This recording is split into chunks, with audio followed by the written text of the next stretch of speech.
Good evening and welcome to the Select Board meeting of Monday, May 11th, 2026. We are going to be moving into executive session pursuant to Mass General Law, Chapter 30A, Section 21. At 5 p.m., we'll be moving into room 303. We will be returning to regular session as close as possible to 6 p.m. In Executive Board, we will discuss the following. Bliss Corner, Mass General Law, Chapter 30A, Section 21A3, to discuss strategy with respect to potential litigation arising out of disposal of solid waste and release site of an open meeting may have a detrimental effect on the litigating position of the public body, and the chair so declares. Collective bargaining, all unions, Mass General Law, Chapter 30A, Section 21A3, to discuss strategy with respect to collective bargaining if an open meeting may have a detrimental effect on the bargaining or litigating position of the public body, and the chair so declares. Third item, Harbor Master and Deputy Assistant Harbor Master contracts, Mass General Law, Chapter 30A, Section 21A2, to conduct strategy sessions in preparation for negotiations with non-union personnel or contract negotiations with non-union personnel. And fourth, J. Story versus the Town of Dartmouth, Mass General Law, Chapter 30A, Section 21A3, to discuss strategy with respect to litigation when an open meeting may have a detrimental effect on the litigation position of the public body, and the chair so declares. There will be no executive session meeting minutes to discuss. Do I have a motion to move into executive session? Motion made. Motion made by Mr. O'Neill, seconded by Second. Mr. Silva. Thank you. We are missing one member tonight, so we will do a roll call. Mr. O'Neill? Yes. Mr. Tattlebaum? Yes. Mr. Silva? Yes. And myself, yes. We'll be, as I said, coming back to regular session as close to 6 p.m. as possible. Thank you.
Evening.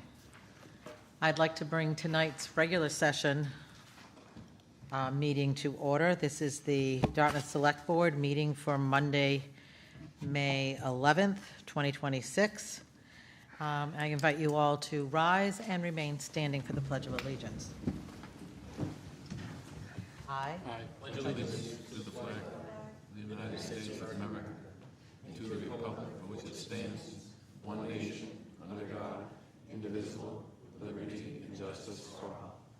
I ask you to remain standing to call to mind our veterans and all the service personnel currently protecting our borders here and fighting for our freedom abroad.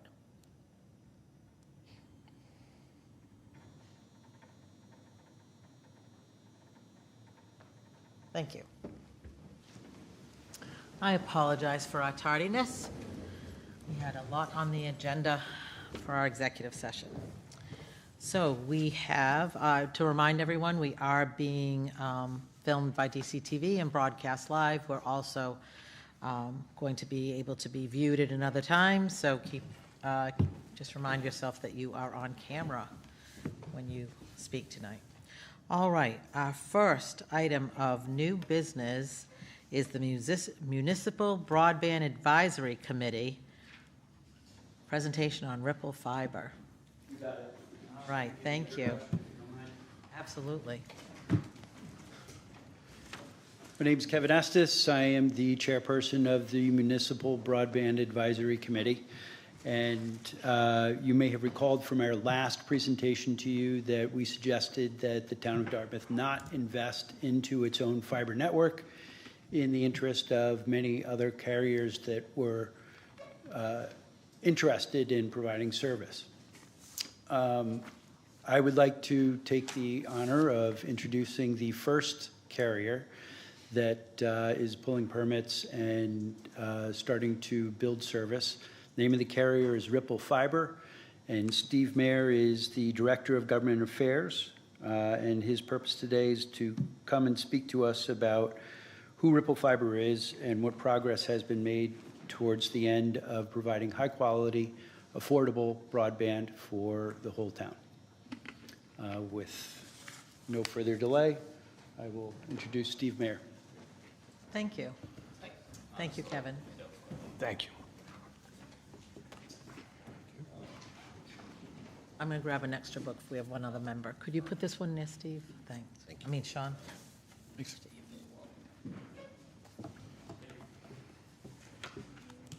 This is the same as what's in our packet.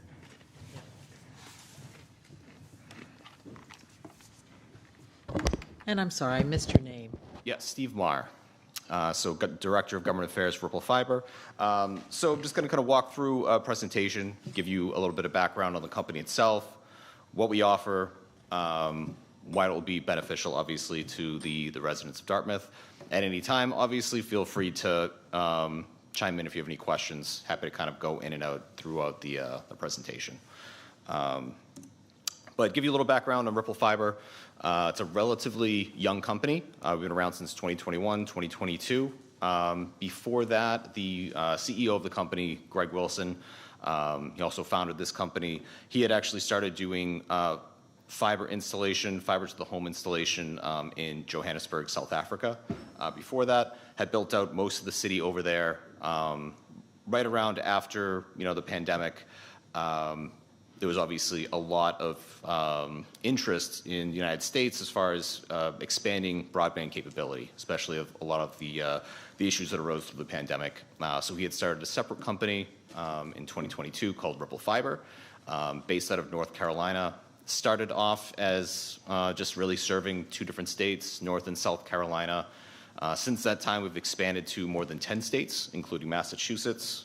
We have active projects right now in West Boylston and Holden, where people are actually receiving service through us, and we're about to break ground in Merrimack, probably within the next 4 to 6 weeks, and expanding to a few other communities down on the South Coast as well as Dartmouth right now. So again, we've kind of deployed a little over 3,500 miles of fiber since 2021, expanded pretty rapidly continuing to expand pretty rapidly as well, breaking ground in more states pretty much every month. The executive team, again, just to give you a broad overview, Greg Wilson, again, he's the founder and CEO. We kind of like to bring this up because, again, a relatively young company, but we have a lot of experience. Most of the people on this page have been doing fiber deployments in different countries, United States, South Africa, other places, for the better part of 3 decades. So although we are a young company, we really have gathered the best people from those companies to kind of come and join us here. One of the issues that really comes up a lot, and a lot of the concerns, especially with municipalities, there have been obviously issues with kind of fly-by-night operations that have gone through. They start a project, they don't actually have the funding to finish the project, and just kind of leave communities in the lurch. So we like to bring up kind of where we are as far as our key shareholders. These are the 3 major capital investment firms that have invested in Ripple Fiber. There are other ones as well. Be happy to share those with you if you want. I can, follow up with you after the meeting. But I do like to point out Myriad Capital. It's one of the main founders. Also, our Greg Wilson, the CEO, is also the chairman of Myriad Capital. So again, we do have pretty strong relationships with these firms, and they have been very helpful in obviously expanding as quickly as we have. Here are the packages. When I had presented earlier in the year to the broadband committee, along with other boards, these prices have changed. They haven't gone up. They've actually gone down since that point. So originally, we had a package that was 500 megabits per second for $65 a month. Now for $40 a month. We've also recently done a partnership with Eero. It's one of the Wi-Fi manufacturers.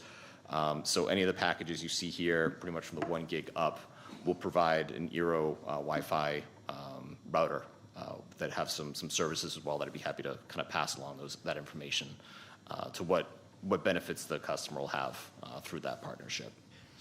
Mr. Maher? Yeah. Do you have any areas pinpointed now that some of these packages wouldn't work? I mean, any of these packages would work, where we'd be building. So you'd have the opportunity to sign up for any of these packages. For most people, and I can go into a little more detail exactly what fiber is, what it provides, but for most people, anywhere from the 650 to the 2 gigs are going to suffice what they need. If you are, for whatever reason, have 12 kids that all do online gaming, you might want to upgrade to the 5 or the 8. That does take up a lot of bandwidth and can kind of slow your connection down. But for your average citizen, anything 2 gigs and under is pretty much going to suffice what they would require. I think you can connect up to about 200 different devices to these routers. So it's very fast, very capable. As you know, we obviously like to point out the good reviews. If you go online, I'm sure you'll find some bad ones as well.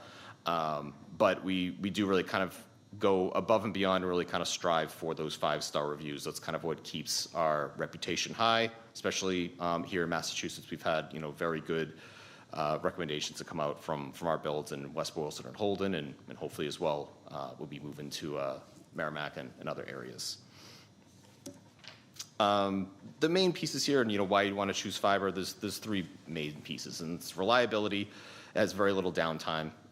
What you'll experience from kind of upgrading from cable.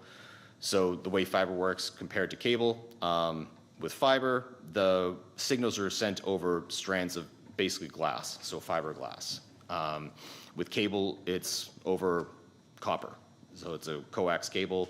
What happens there is if it gets extremely hot, gets extremely cold, the copper either contracts or expands. It can slow your connection. It can cause more outages, more downtime. With fiber, there's no real outage or downtime with that. As long as electricity is running, we're running too. The speed, what you'll find is with our services, what you get is symmetrical speed. So same upload and download speeds for any of these packages. So what that means, if you're unfamiliar with kind of upload speeds, most people aren't very familiar with it. If you were on a Teams call or a Zoom call, your download speeds That's how you're seeing everyone else. Your upload speeds is how everyone else is seeing you. You're basically, your image is getting uploaded and sent to other people. So if you're on a virtual call and people are saying, oh, you froze, you're breaking up, you're glitchy, that's typically because you have very low upload speeds. So that's the major difference between other types of service and fiber. With fiber, you get symmetrical speeds. With other services, you typically get pretty good download speeds. Cable, you can usually get up to a gig in some situations of download speeds, but the upload speeds cap out typically at around 40 megabits per second. So pretty low. Means if you have 2 or 3 people basically doing a call at the same time, you're going to have those issues on a good day. Economic benefits, obviously, as you all know, you kind of build the infrastructure, and other businesses, other people will definitely want to come. What we've seen in certain studies where fiber didn't exist and then it did exist, you could see property values go up by as much as about 3 to 4%. And the reason for that is that if you look at areas specific to Massachusetts, for example, areas in Western Mass that have really bad connections. People don't move there because they can't work from home, they can't work remotely in those areas. If you're able to provide a strong internet connection, more people are willing to move there, more people are willing to work there, more people are willing to open their businesses there because they know that they're getting a good connection. Even as recently as I think 5 or 6 years ago, there were certain places in like Falmouth, Massachusetts, for example, they weren't able to run credit card machines because they didn't have a good enough connection. So fiber obviously resolves issues like that for businesses, small businesses, but even we do have packages for medium-sized businesses as well to serve them. And this is kind of just, this goes into the weeds a little bit, but I think it's important to kind of understand what we're doing as compared to some other companies and some other services out there. There are kind of 3 different levels to fiber right now. There's the GPON, the XGPON, and then the XGS-PON. And the difference there is basically maximum speed, but also maximum symmetrical speed. So a lot of companies that have been building out fiber infrastructure 10, 15 years ago, they're probably more in the XGPON, which means you can get still very good speeds for right now, but that's not really future-proof moving forward. You can still get upload speeds about 2.5 gigs, which is very fast. What we install is kind of considered the gold standard in fiber right now, which is the XGS-PON, and that basically means that our networks are able to handle 10 gigs symmetrical speeds to every home that we connect. So we kind of look at it as future-proof. The average household would not need a 10 gig connection for 10, 15, probably 25 years. You'd be able to suffice on kind of the network we're going in. So what we're building, we're basically doing it once, and you won't have to see us kind of building it again for probably 25 years or changing out different infrastructure. So the stuff we're putting in there is really kind of made to last. And we kind of go into this piece as well. This is something that we really work hard to maintain, and that's good community engagement. Getting involved in communities. That's a little QR code. There should be one in your book as well. Basically, if you scan that, it brings you to a page. If there's a certain event in town or community project that you need sponsorship for, you can send us a request. We'll review it, and if it kind of makes sense within our budget, but also just for what we're trying to accomplish in the town, we'll approve that and be able to kind of sponsor different events. So we're always looking for input, obviously from community leaders, but also just from everyday citizens can scan that QR code and put in a request, and we're happy to have a conversation around it. Kind of the same thing here, just really kind of work to kind of build out those partnerships, those relationships, so that way, if anything is needed on either end, we're able to have a good communication in resolving those issues. We also work pretty hard with HOAs to make sure that we've engaged with them. Obviously, you don't necessarily have full jurisdiction over those roads, especially if they're private roads. So we do work to make sure that when we're building out our project, everyone knows that we're coming to town, and also the HOAs who might have jurisdiction over those certain roads we would have to go on to, have a full opportunity to engage with us so we can build out their neighborhoods as well. And here's kind of where we get into the construction process to kind of give you an understanding of what we're going to be doing and where we are in the process right now. Right now, we've pretty much completed the engineering phase, which is actually trying to understand what the network itself will look like. And that kind of goes through, as you can kind of see down the road there, underground or aerial. So in most communities that we've built so far, we've gone underground. There's a few reasons for that. One, it's faster. In Massachusetts specifically, it's a lot faster to go underground than aerial on poles. To get onto poles, sometimes it can take up to 24 months to actually get all the work done to get the poles ready for us to put our fiber up there. If we're going underground, as soon as the permits are completed, we can usually start within about 4 weeks after that, after the permit has been issued. So it is a lot faster. We don't go in certain areas. Dartmouth is one of those areas where we won't be going completely underground due to environmental issues. There's certain areas, you guys have a lot of wetlands that we want to obviously avoid any issues with there. So we will be going aerial for a good majority of our build. I think it's right around 60 to 75% will be aerial. But we have actually already started the permit process as far as the underground piece and also for the poles. So we're well underway at that point. But right now we're kind of in the approval process. We're working with the DPW to get those permits approved. And that's usually a pretty smooth process. Usually it takes 2 or 3 permits that we send to them. They send us back with notes on how they want the permits drawn up, and then we're able to kind of get into a good flow from there and kind of move the project forward. Our goal is to make sure that once we start, we're able to kind of continue that project throughout. After we've actually installed the fiber, either on the poles or underground, we go into the restoration phase. So one piece, and I'll get into this a little bit, but when we're going into the right-of-way, a lot of people look at that right-of-way that's in their front yard as their front yard. They treat it as their front yard. They maintain it like it's their front yard. So we want to make sure that when we are restoring it after we've buried something there, that it's brought up to as is or better standards. And we really do kind of go the extra mile there. There's a few things we do to assure that. One is, we do a lot of engagement with the people to make them understand what we're doing, how we're going to do it, and what we're going to restore it to afterwards. We've had, some pretty wild requests as far as, different areas that we built in. People have requested a very specific seed that we put in there that literally we have to special order from a certain carrier. We've gone that extra mile. If they say that's a seed, that's the grass that is there, we're going to go and we're going to find that grass seed, and we're going to make sure that, again, it is brought up to as is or better standards than when we left it. And that kind of goes to the quality assurance piece and then the custom installation. So once we are sure and we've worked with all the residents to make sure that everything's brought up to good standard, then we can actually start installing into homes. And that's basically done as they call us for installation. So we don't actually, of course, go into their property until they've agreed to have service. So this goes into the resident communication. We are probably guilty of over-communicating what we do here.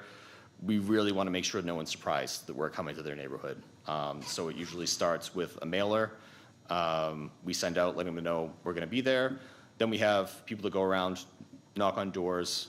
If no one answers, we leave a door hanger. If someone does answer, we explain to them when we're going to be in their neighborhood, what we're going to be doing, giving them a lot of times just a bit of information about right-of-way access, things of that sort. What we also do, because a lot of people do have sprinkler systems that are installed, typically those sprinkler systems are in the right-of-way. We do hand out these little black flags with our Ripple Fiber logo on them. They can go out there if they know where the sprinkler system is or their invisible dog fences. They can mark it out for us. That way we know to avoid it. If we do hit it, every truck that we have comes prepared with all the fittings needed to repair it on site at that moment. And we'll also come back after the fact if someone calls us and says we hit it and maybe we didn't realize it and didn't repair it. We'll come back that day and fix it for them right then. And then, of course, what we'll also do is kind of ribbon cutting, make sure that there's a lot of information about the process, what we're doing, who we're going to be serving throughout that point. Then once construction begins, again, a lot of the same stuff. We're going to be doing the groundbreaking HOA events.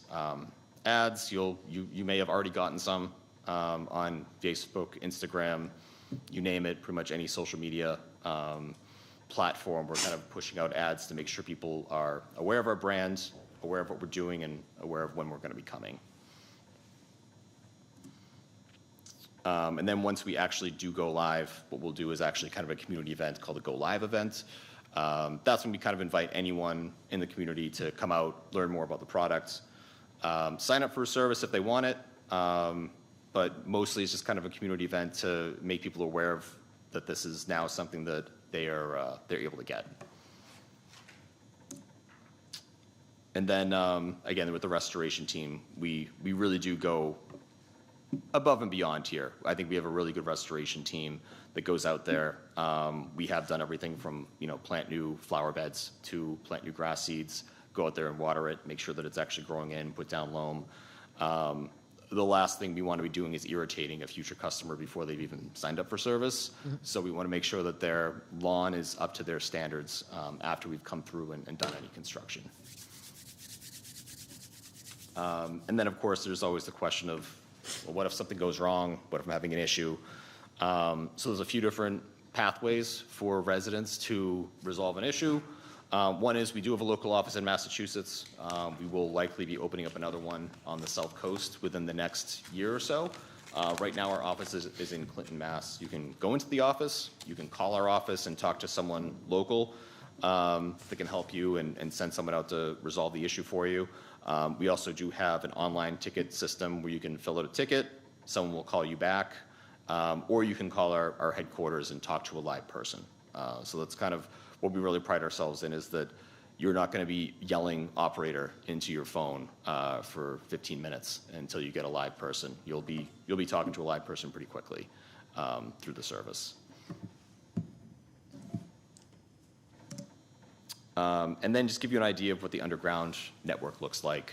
So what you're seeing there is what we're going to be doing is kind of going down one side of the street, installing the fiber in a conduit, obviously burying it, and then what we'll be doing is doing a thing called, a few different ways of doing it, but basically one of the main methods is directional drilling. Basically what it means is you dig a pit, and then there's this very cool contraption basically that kind of just bores a hole through underneath your street so we don't disturb the street itself.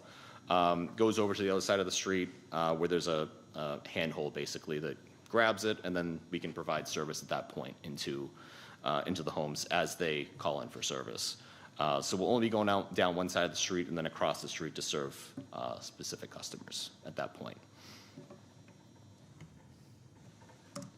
And then, for any nerds here, here's another example of what it will look like. I really don't know what this means, but certain people do.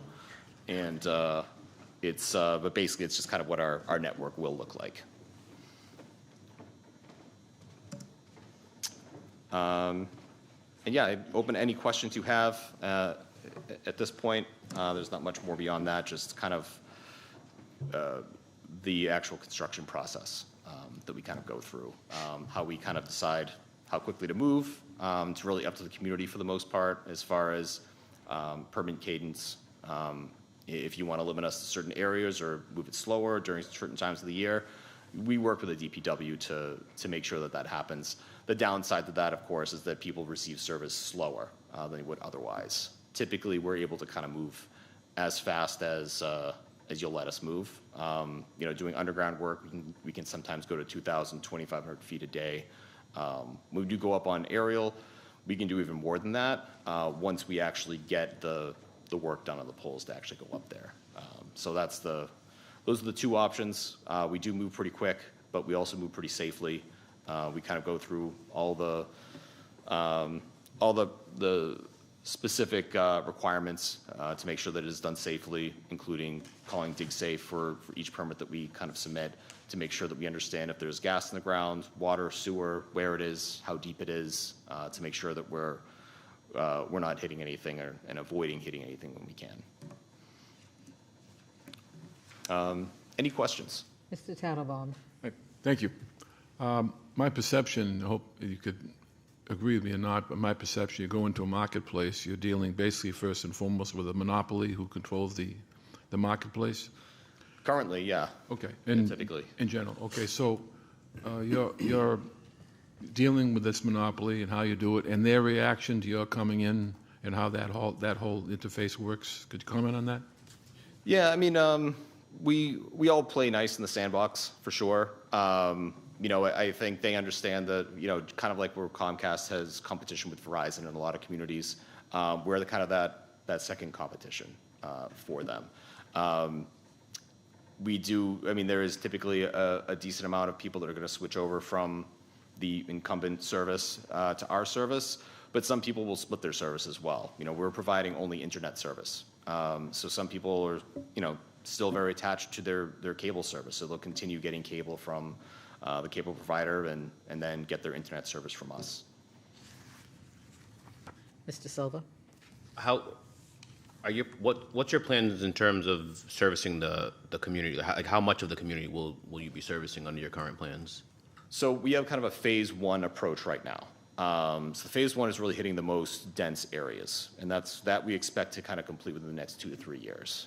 From that point, and that first phase is about a little under 10,000 homes that we'll be connecting. At that point, and during that point, we'll kind of be working in 2 different ways. One, to do what we call edge outs, which is once we have the main area started or completed, we'll edge out to more neighborhoods slowly over a 3 to 4 year period to kind of hopefully connect everyone in town. The other way is, of course, for the more rural areas in Dartmouth, which you do have a decent amount of. What we'll do is work with the state to kind of get those grants for those projects. There were a couple, I think, that were awarded to, I think, Verizon at one point. I'm not sure if they've done anything with them, but if not, they would be, the money would be returned to the state, and then new grants would be sent out, and we would actively be applying for those grants. So our goal is to connect the whole town. Phase one, which we know we can do, is about a little under 10,000 customers. Got it. And in terms of area, we're talking which areas of town plus or minus is that network going into? Yeah, let me. Oh, that's the wrong one. Hold on. So this will give you an idea. Let me see if I can actually just zoom in a little bit here.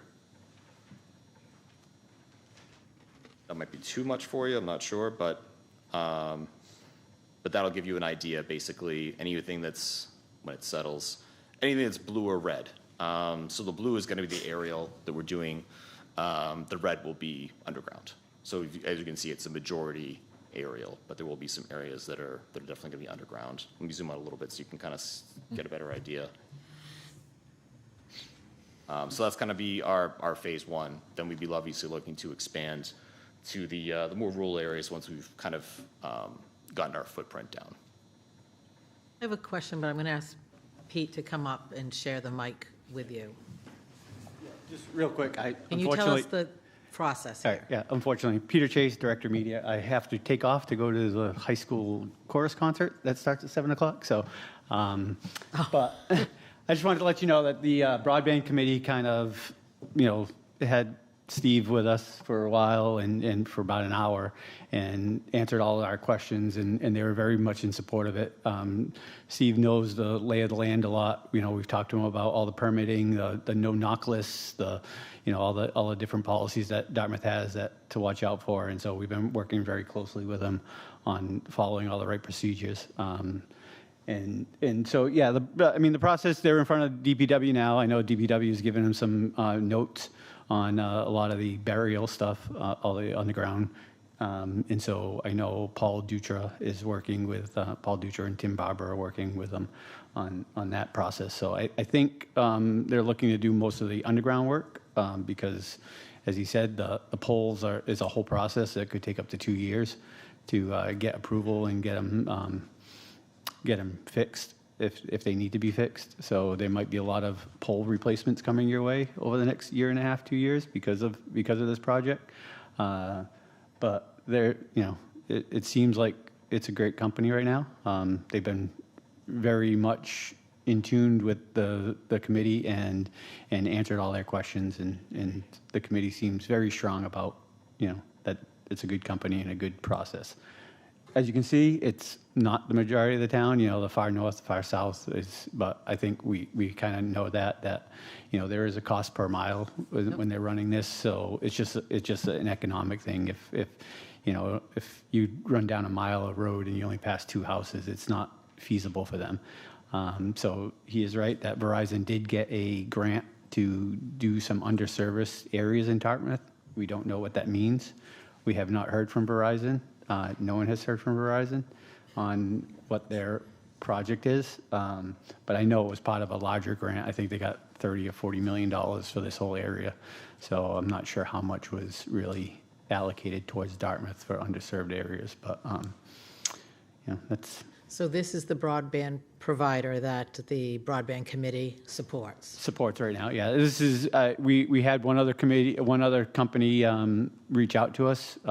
We talked to them very briefly, and they seem to fall off the face of the earth. I can't even remember their name right now, but they. So, like I said, Ripple's probably been talking to us for about 2 years now, a year and a half, 2 years on and off, and. They've definitely kept us in the loop as they've gone through the whole process. So how many customers will we need to, or will Ripple need to have to commit to this in order for Ripple to pursue? So my understanding is they're building. They're gonna come in and build, and so then it's there. I will tell you that the research that we've done have seen 50, 60, 70% of the population move to a new service when a new service like this comes into town. So they should have a good shot. I mean, the numbers that they're offering is a lot cheaper than Verizon. I mean, than Comcast. I mean, and I know they're doing some small business situations now, and I just look at it even for us. Like, I know right now for a gig service, the town is paying over $1,000 a month. And I believe when we talked, it was around $200 or $250 or something like that. It's much cheaper. Yeah, it was much cheaper. So it's just, so even for small businesses, and that was something new that came up in the last year, that they just started offering some stuff to small businesses, and because that was one of our concerns to them. Originally, they came in and they said they were residents only, and we said, well, it'd be great if you kind of looked at some, small businesses, because, we do have a lot of small businesses that could, make out on this. Mrs. Brooks? Yes, Mr. Tattlebaum. A follow-up question, if I may. The monopoly that's in place wherever you go, are they just allowing you to come in and compete at such a price that they don't react, and it's just they can't compete? Or what is there a scenario that continues to happen, or is it just all over the place? Yeah, I mean, competition is always good for a few reasons, and one of them is, of course, price. Right. And that's again with our own price model, we've lowered our prices to be more competitive, because what we do find is that when we go into areas and we have a product that it's superior than what most people have, but a lot of people are still going to go with whatever's cheaper. So, yeah, we've seen. I think we've seen people, companies, the incumbent companies, lower their prices in certain areas as well, to kind of compete there. We do, of course, only offer internet, but it doesn't mean that they won't be offering package deals and things of that sort. But I obviously can't speak for what they're. Is there also a chance that another third company could come in, which would maybe inhibit your ability to take on the town? Or is that not a scenario? I mean that's always. That's always a chance that's going to happen. Typically what we do, and what most fiber providers do, similar to cable providers, is you're not going to find more than one fiber provider in a town. So kind of once one comes in, typically you're not going to see that get overbuilt by another one. We don't do that. If we're in a town and there's another fiber provider on one side of the town, we'll build out the other side. But we're not going to overbuild them because the return on investment just isn't there. You know, if you look at it kind of just from a blank business sense, right? You're splitting your business, you know, 50% with a cable provider, another fiber provider comes in there, then you're looking at, you know, 25%, 35% of as your best case scenario. What you'll also see is companies like T-Mobile, AT&T, which do small cell service. So that's kind of like the it's basically a cell service on steroids. Basically, what that is, they kind of put these boxes on the poles that provide a very strong cell signal into the home. A lot of people use that as well. That's another competitive edge that they have. The difference between them, again, and fiber is that their service is going to get you by for right now. Our service, what we have, and our symmetrical speeds is what's really kind of be around for the long term. I'm not trying to be negative, but but on the other hand, we've always been told that Dartmouth is so large that it's not economic to do what you're doing. So why does this change at this point? Because it sounds like you've made up your mind that there's great potential here, and why not go ahead and do it? So therefore, it seems to go against what we've heard. I think the market's changed, to be honest. Just like anything, once a technology is around for a while, you find ways to streamline it. You find ways to make it cheaper to do it. Although construction costs, material costs have definitely gone up in the last 5 years, we're very good at what we do as far as making sure we can do it for the most inexpensive way possible while still maintaining a high quality build. Yeah, I mean, I think that's a big piece of it. Is just technology's been out for a little while now. A lot of companies are doing it, and we have to, you know, compete to make sure we can get into certain markets. Dartmouth, we looked at, as long as it hits a certain density, you know, we're comfortable building there, knowing that it's going to cost us a certain amount per foot to build. Thank you, Mr. Brooks. Yeah. Steve, O'Neill? just to kind of piggyback on Dave's point, Yeah. we're seeing now the lock-ins. We're seeing the 5-year lock-in. Oh, yeah. So for the public, and I think I mentioned it last meeting, beware of the lock-in. Yeah. You know, until we get an idea of exactly what the competition is going to bring to the table. Yeah, I mean, the competition is going to do what they're going to do. You know, we don't really have much control over that. What we can do is obviously provide a better service, or what we think is a better service. And again, this is definitely not something we're expecting to make our money back on this investment in a year. This is, you know, 5-10 years to make the investment back on what we're doing. We've got a lot of relatively new single-family houses. A lot of them take service from the pole into the front of the property and conduit to the house, right? Do you guys use the conduit if possible, or is the micro trenching easier to do, faster to do for you? If you're going off the pole into the house? Yeah. So No, not off the pole. Off the pole into the ground on the lot, and then into the house Yeah, underground. so we've done it both ways. Okay. One, you know, we can just kind of string it to the house from the pole. That's probably the easiest way. But there's plenty of times we do drops off the poles, buried and through their front yard, doing either like a micro trench or what's called vibratory plow, which is very similar to what a lot of people use for irrigation systems. You get down anywhere from about 12 to 18 inches on that. And then we'll bring that over to the house and go in basically just right above the foundation. Okay. I have a question.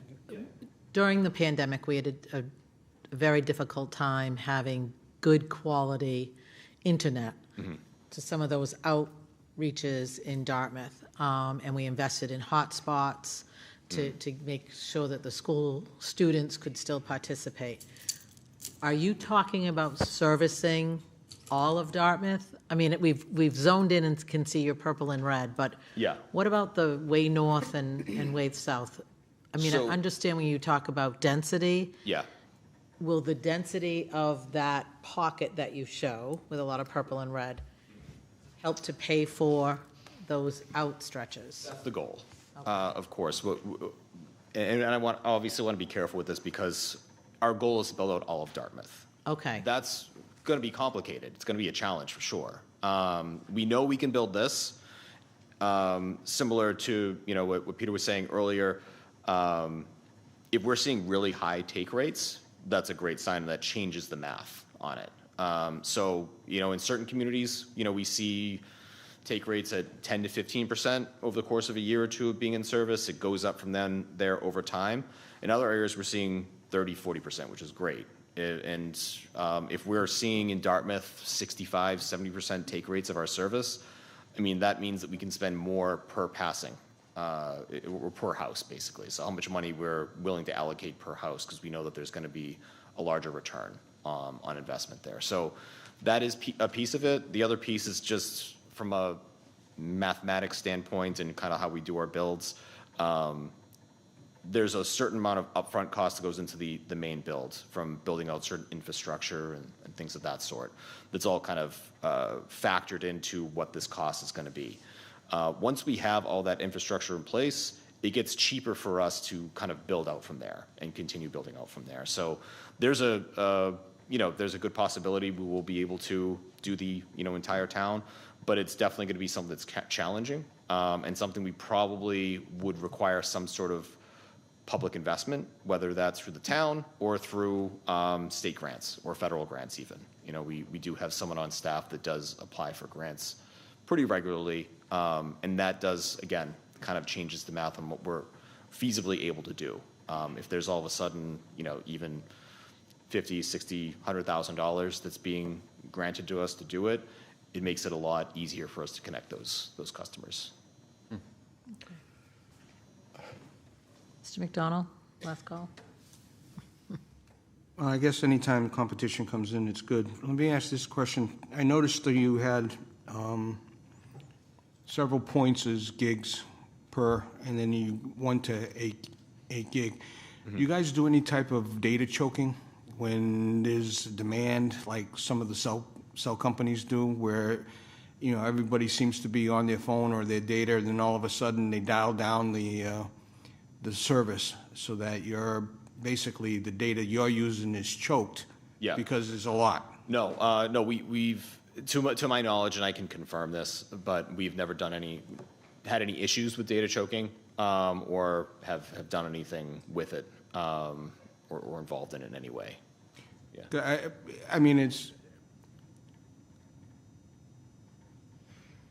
I guess the flavor of the month thing is probably a good thing, but that month has to turn into a year, and if the service isn't there, people are going to just say, what the hell am I doing? But I kind of look forward to this. Yeah. Especially if you come up my way, which I'm probably not in the blue or the red area right now, but it saved me a few bucks, that's for sure. Okay. Not that you would have any, if you have a crystal ball. Okay. And when would you expect that permitting will be complete and you would be ready to start getting the word out? We have an oversized crowd for our meetings. This is a big group for our Monday nights. But we do get viewership, at home. And so if people have more questions or want to know when this could happen as they're looking at their Comcast bill this month, when do you foresee the ability to host sort of a community forum or getting some information out? I think we could anticipate a go-live event. So when the first customers can sign up, probably by the fall. Okay. And then it would be a project, obviously, from that point. We would continue to connect customers. How we build out our networks is basically, we obviously want to sign up people as quickly as possible. So we build out from what we call our cabinet. And their cabinet is what supplies our network with internet and power. So we build out from there so that as we go, we can start signing up customers throughout the process. So typically we have a go-live event after we've passed, anywhere from 50 to 250 homes. And then, so I would say probably by the fall, it would make sense to say that we've definitely gone live and have started signing up customers. At that point, we're gonna, to be honest, just be at the mercy of the pole owners at that point. So the faster we can get that work done, the better. And that's really going to depend on how rough a shape your poles are in as well. If they're, we've kind of already have a good idea of which poles need to be replaced, which ones don't. We factor that into our costs as well. But the easier it is to get those poles ready for us, the faster we can move. Mr. Tattlebaum. I feel like I'm beating this to death, I'm sorry, but I No, just it's want to okay. clarify something. Yeah. What I think I heard you say is it's, it's fairly highly unlikely that the math doesn't work for the hinterlands of town, both the north and the south, and it's going to take something extra over and above a grant or something special to get a service out into those areas, because generally the math is going to say that we need to go in the most dense areas only, unless there's something extra. Is that fair? So I would say it's hard to say right now. Okay. Because, and there's a few other reasons for that too. Like, so we're basing this design that we have here on if we were just going to build out Dartmouth and just not touch any other towns. So you're obviously surrounded by other towns. If we were to, obviously build out the surrounding towns, that would make it easier to reach those areas that are. But that's also something special over and above what you're really planning, which is the dense part of the town, unless you get this extra, a grant or other towns to participate. Yeah, it's a mix. It would be a mixture. To get the entire town, yes, you would need. We would probably need some sort of public investment, or we would have to be going into surrounding towns where we'd be able to connect them through those networks. Or the other option, of course, is kind of those edge outs that I was speaking of earlier, which is we've built the main piece. It gets cheaper for us to slowly connect other customers at that point. The fastest way would be if we were to get a grant that say, hey, these homes are all rural areas, they need to be connected, they don't have good service, let's get them in there and get those service. That would be the fastest way. The slower way, of course, is kind of working through those edge outs, building out the communities around them to kind of get this number as high to 100% as possible. That's kind of always our goal wherever we go. We're in the process right now in Falmouth of working with them. We were able to, hopefully build out around 80% of that town, and working with the town to figure out how are we gonna get that last 20% that's just a bit outside of our reach. It's a bit outside of our cost model. So we are happy to always work with municipalities as far as figuring out creative solutions to get those other customers, to get those other residents that need good service. My very last question is, where's the name Ripple come from? Great question.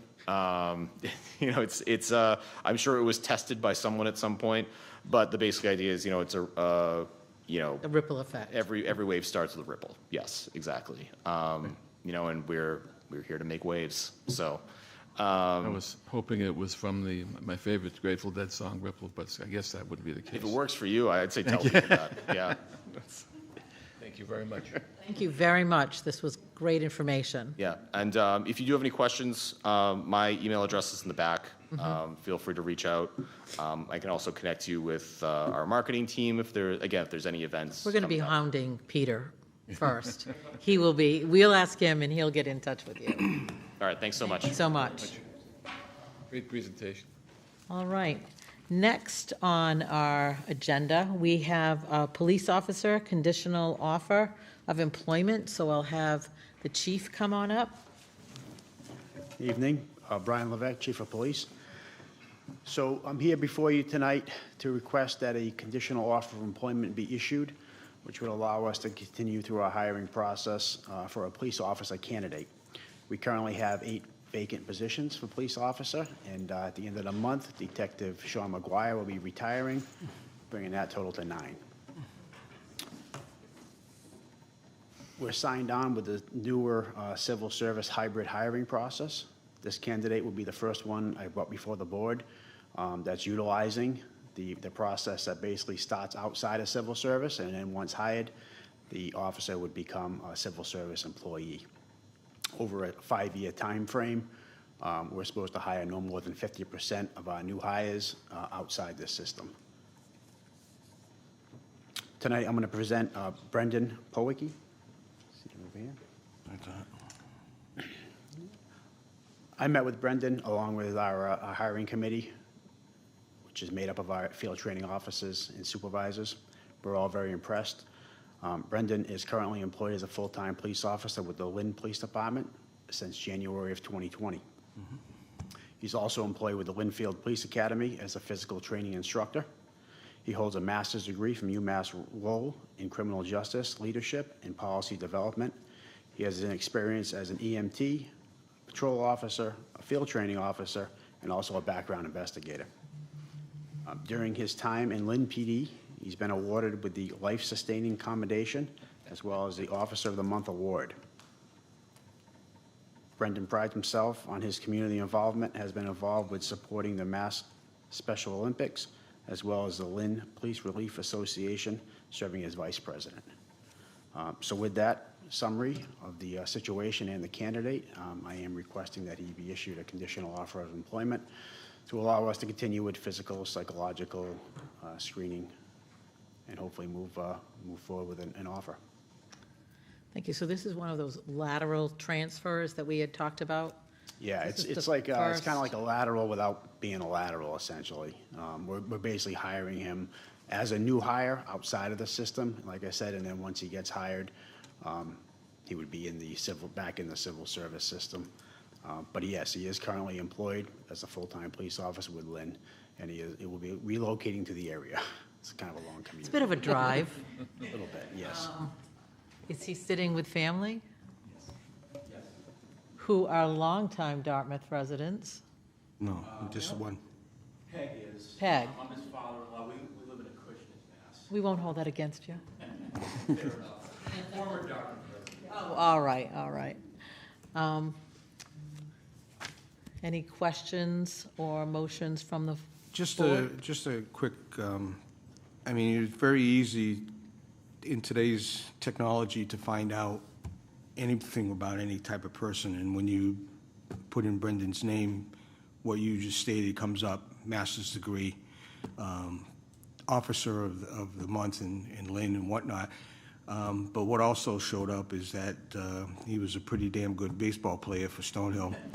And his favorite team is the New England Patriots, so he's got my vote. So I'm going to make that motion to offer the position to Brendan Powicki based upon the chief of police recommendation. Second. Thank you. We have a recommendation and a second. Any other questions from any members? No?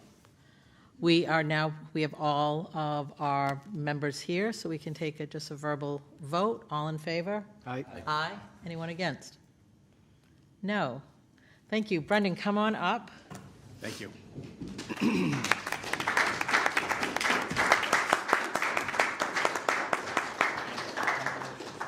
Congratulations. I look forward to it. See if we can start a team for these guys. I don't know if they. Thank you. Thank you so much. Nice to meet you. Thank you, everyone. Thank you.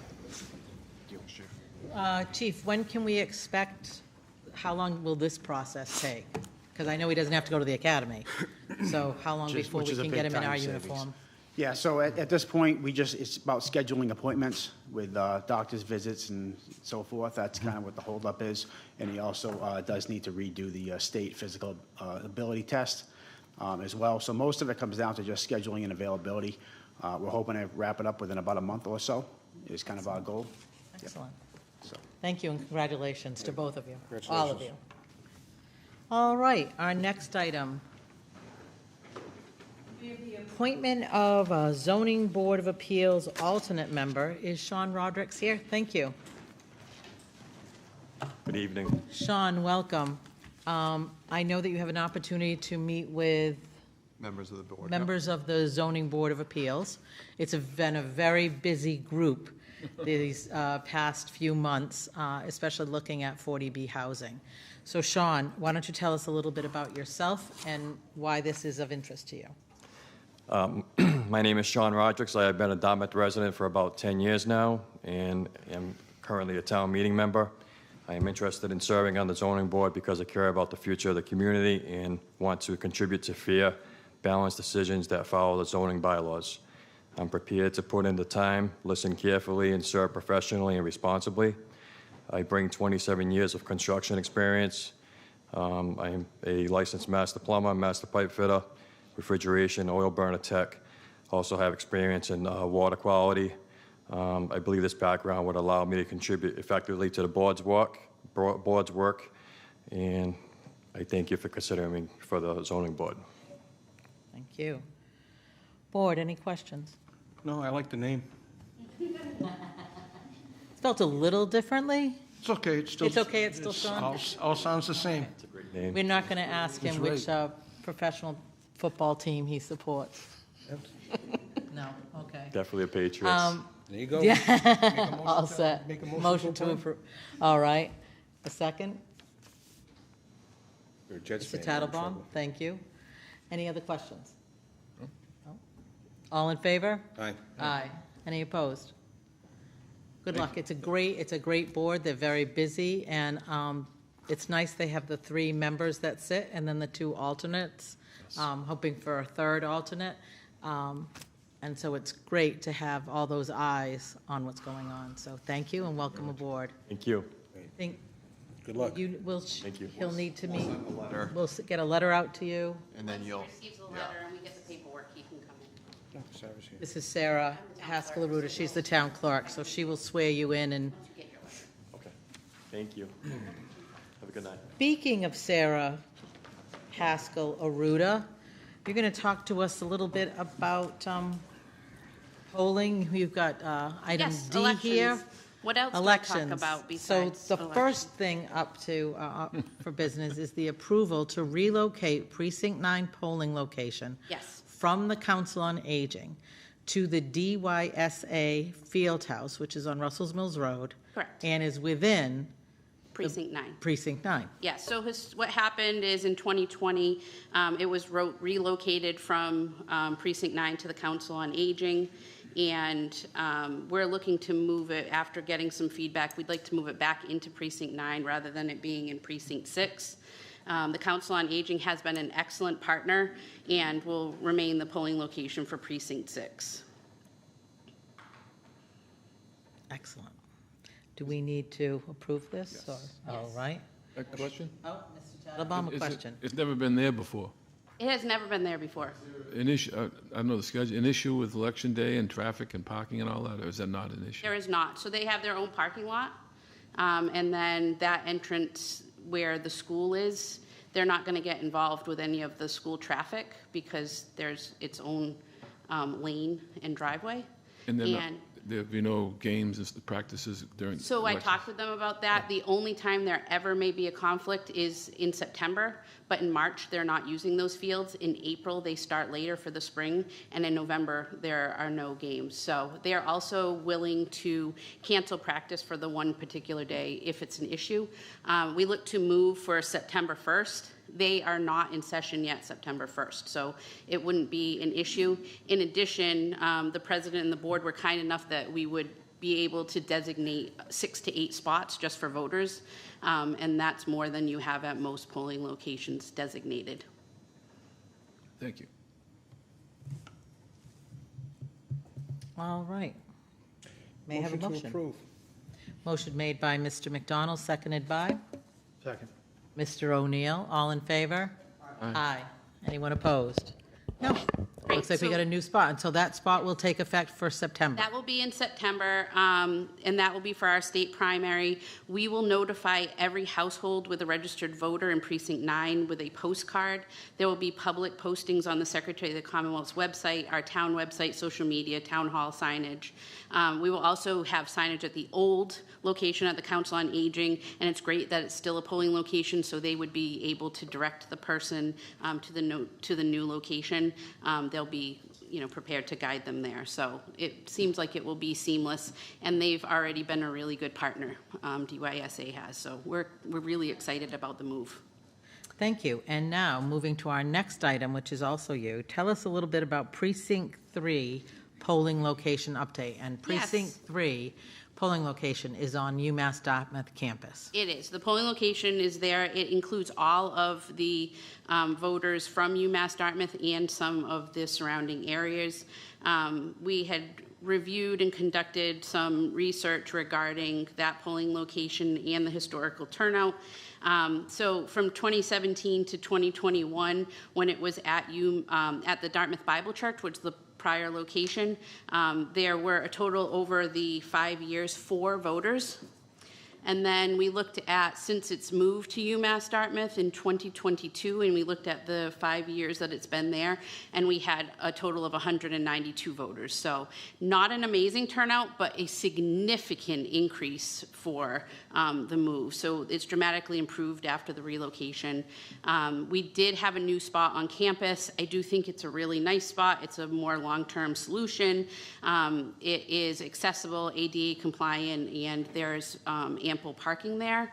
The university staff continues to provide strong logistical and operational support to us, and their partnership has been fantastic. I also want to point out that on campus, we're having students be involved. They are working those polls, and so we are better able to promote civic engagement and education among younger voters, which I know is everybody's concern and hope. So the site has proven to be stable and efficient, and it's good for voters and election staff. So we just want to give an update. We're not looking to make a change at all, but I know that we heard some feedback about the change. We always hear feedback about that location, and it just prompted me to do a little bit of research. I did not expect it to be this drastic, but it's clearly a really good space, and so I think it makes sense to keep it where it is, given the improved voter turnout and operational success. That's incredible. I would Yeah. not have expected. I didn't either. And I know It that was when fun. they were at the Bible church, it was two Correct. precincts voting there. 3 and 4. Yep, and But- 4 remains there. Right, but having gone there for a visit, I guess everybody that was there was voting in precinct 4. It must It was be. busy. Yeah, I thought that they I at didn't least realize- had a steady trickle. I was Thought. quite surprised myself when I did it. I thought we would have something that was less than what it is now, but at least somewhat comparable. This is not even comparable. We've got a lot of zeros on this paper, which is a We little still have a frightening. ways to go Yeah. with the voter turnout in that precinct and just in general, because these are all, the data that I looked at are only for turnout for local elections. So I did local elections to local elections. So Smart, yeah. yeah, because those voters do come out when you have state elections, especially presidential. Again, not in droves, but it is definitely improved. Thank you. Thank you for your time and letting me share this information. I appreciate it. All right, thank you. All right, our next item is the Harbor Master operational update. So we'll have Steve Mello come on up. We go from voters to boaters. Ah, nice transition. Nice. And Ripple is the best song, Mr. Titlebaum. I agree. I'm here tonight, it says operational update, but I was told to bring some information about the new Hathaway Marina at Dias Landing. Happy to report that we are 99.9% done with that project. The 0.1% that I'm referring to remaining is probably going to be regulatory signage and some very minor follow-up, cleaning up type work. But the project, for the most part, is complete, and the last accounting that I have shows that we're $21,000 under budget. So happy to report those two Never items. happens, excellent. I don't expect the signs are going to take up that 21,000 or even close to it. We have, Waterways Commission has advised raising the overall length of boats using marina for this coming season to 26 feet overall. That's including any bow pulpit, engine raised. Last year, I think we had capped it at 20, and we think that by doing the larger boat, no one person is going to capitalize or monopolize, but it allows for a greater variety of boats that would be used in the bay. This past spring, we added 200 linear feet of floating dock space for tie-ups. The going rate for the tie-up is $100 per foot overall length, so that's a significant improvement. We do pack them in tightly, but we do have to leave a foot or two between boats, so it's not a pure 200 times $100 a foot. The new marina has 552 feet of rental dock space, and that we now have 192 feet of public short-term tie-up. That's nearly 4 times the public short-term tie-up that we had before this project, and it's 552 feet more for rental than we had before because we didn't have that amenity. Because of the finishing touches this spring, we do have linear dock space available. I'm making that known now, and we are going to be publishing that. We have a public waiting list for people waiting to get assigned to a dock space. It's a first-come basis. There is a 20% minimum set aside for residential customers, and that's based on community preservation funds that supply 20% of the matching funds. We haven't had any issue because we're probably at 80 to 90% residential use, at least in the first year. So we've far exceeded what community preservation sought. Revenue in the first year without the added float space brought in about $23,000. We're projected this year between $25,000 and $43,000. A full marina would net closer to the $43,000 mark, but I won't oversell to you that we'll have 100% occupancy. We're certainly aiming for that, but last year we did have almost 100% occupancy. One person canceled and we weren't able to fill it, but the demand is there. I've published a frequently asked questions or users guide to give the public a one-page reference on what that marina is and how it is best used, how to get on a waiting list, how to get assigned a spot. That's going to be on the Harbor Master website, the town website, and social media. Thanks to Jessica and Cody for that. We are going to be hosting for the first time this year a partnership with Towboat US to provide a life jacket free loaner program. This is at no cost to the town or the Waterways Department. Towboat US, which is a strong provider in this area for rescue and towing services, has a program nationwide where they supply life jackets for children and adults. We make them available to any family, individual, child, and you would be surprised at how many times the boating family will come down and they don't forget the cooler, the fishing pole, but they've forgotten the life jackets. And at that point, you've either got to take what I consider a poor risk, or you would pretty much have a sad family not going out on the bay. This provides a middle ground where, with some information, the life jacket can be borrowed and then returned and moved on to the next person the next week. So I'm happy that we're accepted into that program, and we'll be promoting that in the near future. Let's see, we have a meet and greet in the next 2 weekends at the Maritime Center. This is also a first where staff, myself included, will be on hand to give out the permits in hand to meet the people, answer questions, and give the boating public an opportunity to look into the Maritime Center, ask questions about that, see what we have, and enjoy that amenity that is right there on the waterfront for them. And the last thing I have on the Harbor Master side is Dartmouth has been selected for the visit, a visit from the Fuller Shallop. It sounds like scallop, has really nothing to do with that, but it is the captain's gig, if you will, from the Mayflower II. The Fuller Shallop would be the smaller 30-foot boat that would be carried and launched once the larger vessel, in this case the Mayflower, had anchored. They would explore the coastline and come ashore in that shallop. This is a reconstruction.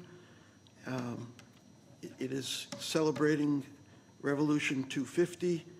It's also promoting the daring exploits of legendary Paul Cuffey, who many people haven't heard of in this area, but was a prominent figure in the Revolution and early founding of Massachusetts and the country. So that will be Sunday, August 16th. The shallop will be arriving from Westport and will be staying until Tuesday the 18th in the morning. Public tours are available. There is a movie being made in Dartmouth in the very near future. That will be screened, or portions of it will be screened, and there'll be information booths set up, reenactment or crew of the shallop in Revolutionary garb to meet and greet the public at that point. We'll be using the Hathaway Marina to host that during the day, and the Maritime Center dock for the overnight stay. Any questions on the season as it looks now? Mr. O'Neill? Steve, I just have a question about the vendors that we have out there, and I know last year or the year before, we had a little issue with weather, and I'm not sure what, Grubhub, yeah. I just wanted to see if we've made any changes to protocol with regard to weather when we use those things. I know we had some trouble out there and had some people in a pretty compromised situation when a squall came up, and so I just wanted to see if those vendors are being talked to, being trained on how to, watch the weather and make sure that they're going to be good for the afternoon. That particular service is a private entity, and we are not promoting it or licensing that. They keep the grub tubs on a mooring. That was a scary situation, and my staff were called in, the fire department was called in. It was an eye-opener for a young businessman who graduated from Dartmouth High School last year and started that venture. But yes, that was addressed, and far more cautious going forward from that event. He suffered some economic loss, but more importantly, people were put in harm's way and needed to be rescued. So we have addressed that. They have been advised to pay more attention to weather, and it did not repeat. So. Great. Thank you. No? I have a question on the docking of, you have the dinghy rack numbers and the kayak numbers. So the kayak numbers, last year you had space for 16 and it was full. And this year you've doubled that space. Is that space that you took away from the dinghies? Because I noticed that went down. We are removing one dinghy rack, which holds 5 dinghies, and replacing it with 2 kayak racks that each hold 8 kayaks. That addresses the demand and the supply.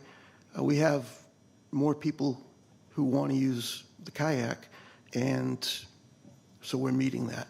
We also have moved kayaks from the beach to the float. Mm-hmm. So yeah, we're meeting the demand based on what comes our way. Stand-up paddle boards are lumped together with kayaks, and they become more popular. We can fit more of those than dinghies, and so those are being made as we speak.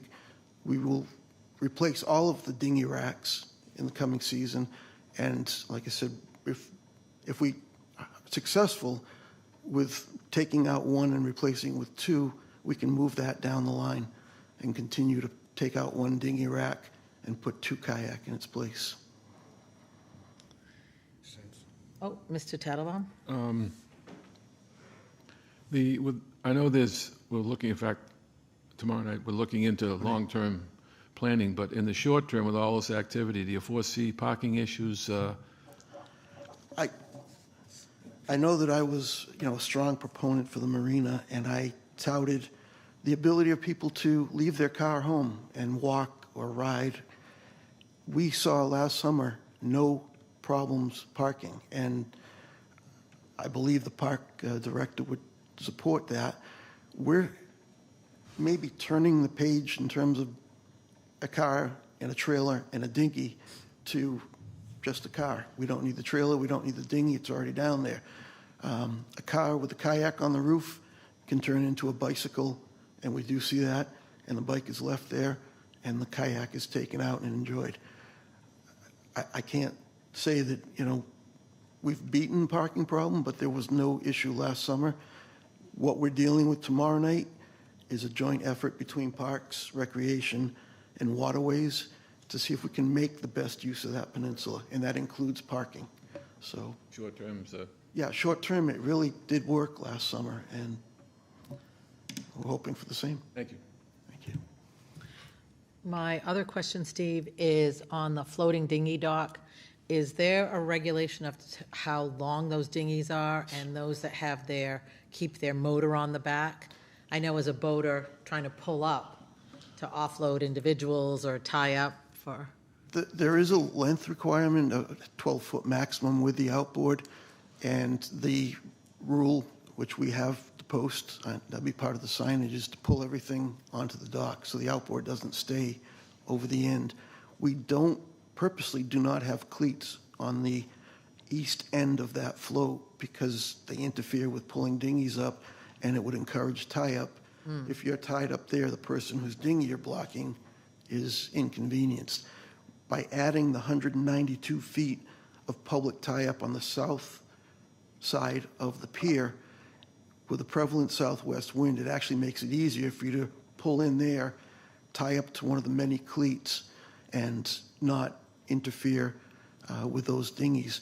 There is a 25-foot section at the end of the pier which does not have dinghies, and that makes for an easy touch-and-go kind of drop-off pickup. But That's what I'm looking at, the yeah. touch and go. And is there a limit to how long someone can be parked or tied up to that non-tie-up side? For now, and again, these all evolve through use. We're looking at a 1-hour tie-up on the south side. If there's a need, someone's coming to fix something, something's broke, whatever, case-by-case basis, we're reasonable. Busy weekends, people will help move you along if you're there too long. Between the two launch floats, those are just retrieving and launching, and we have a 15-minute tie-up there. So the plan is if you need longer, you launch, tie up, pull the trailer out, and then move over to the pier for the hour. Thank you. And don't go anywhere. Oh.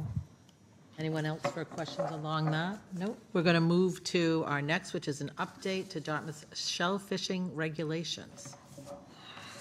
Put on my other hat. So I welcome you back to the podium.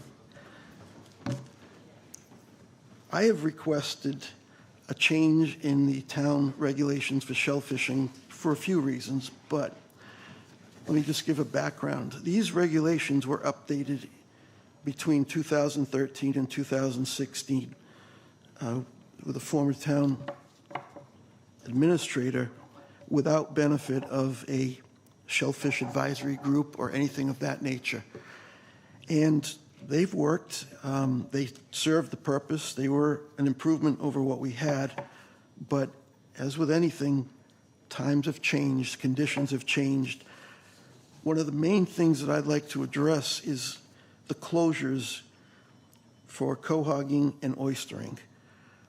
Right now, it's prohibited to harvest cohogs on Sundays, Sundays, Mondays, and Tuesdays. That was done as a conservation effort so that those days we'd have more shellfish because we're not taking 7 days of the week.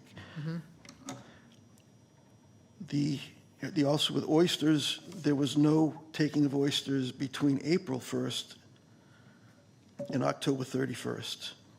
The rule of thumb has always been months with the letter R are your oystering months, and that's done for water temperature.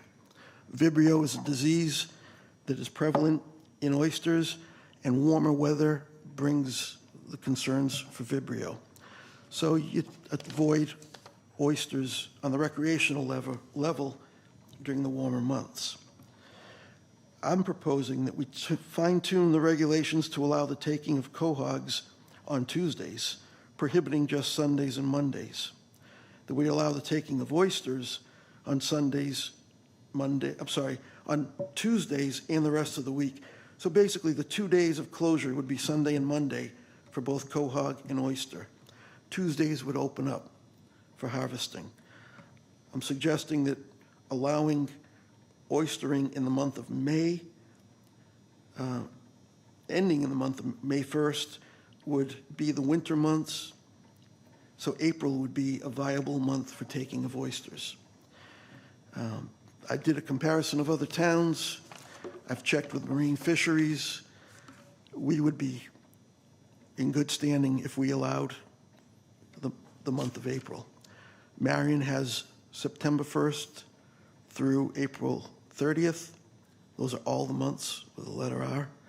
Fairhaven allows October till March 31st. That's what we currently have. Mattapoisett is November 1st through the month of April. Wareham is the month of October through the month of April. Westport doesn't define theirs. I'm not sure why, but by opening up oysters in the month of April, we're still dealing with cold water from the winter. And again, the conservation effort has paid off. There are oysters out there like you read about, thinking that maybe the farm in the harbor has a lot to do with that. Their spat, not just benefiting himself, but it's also benefiting the public.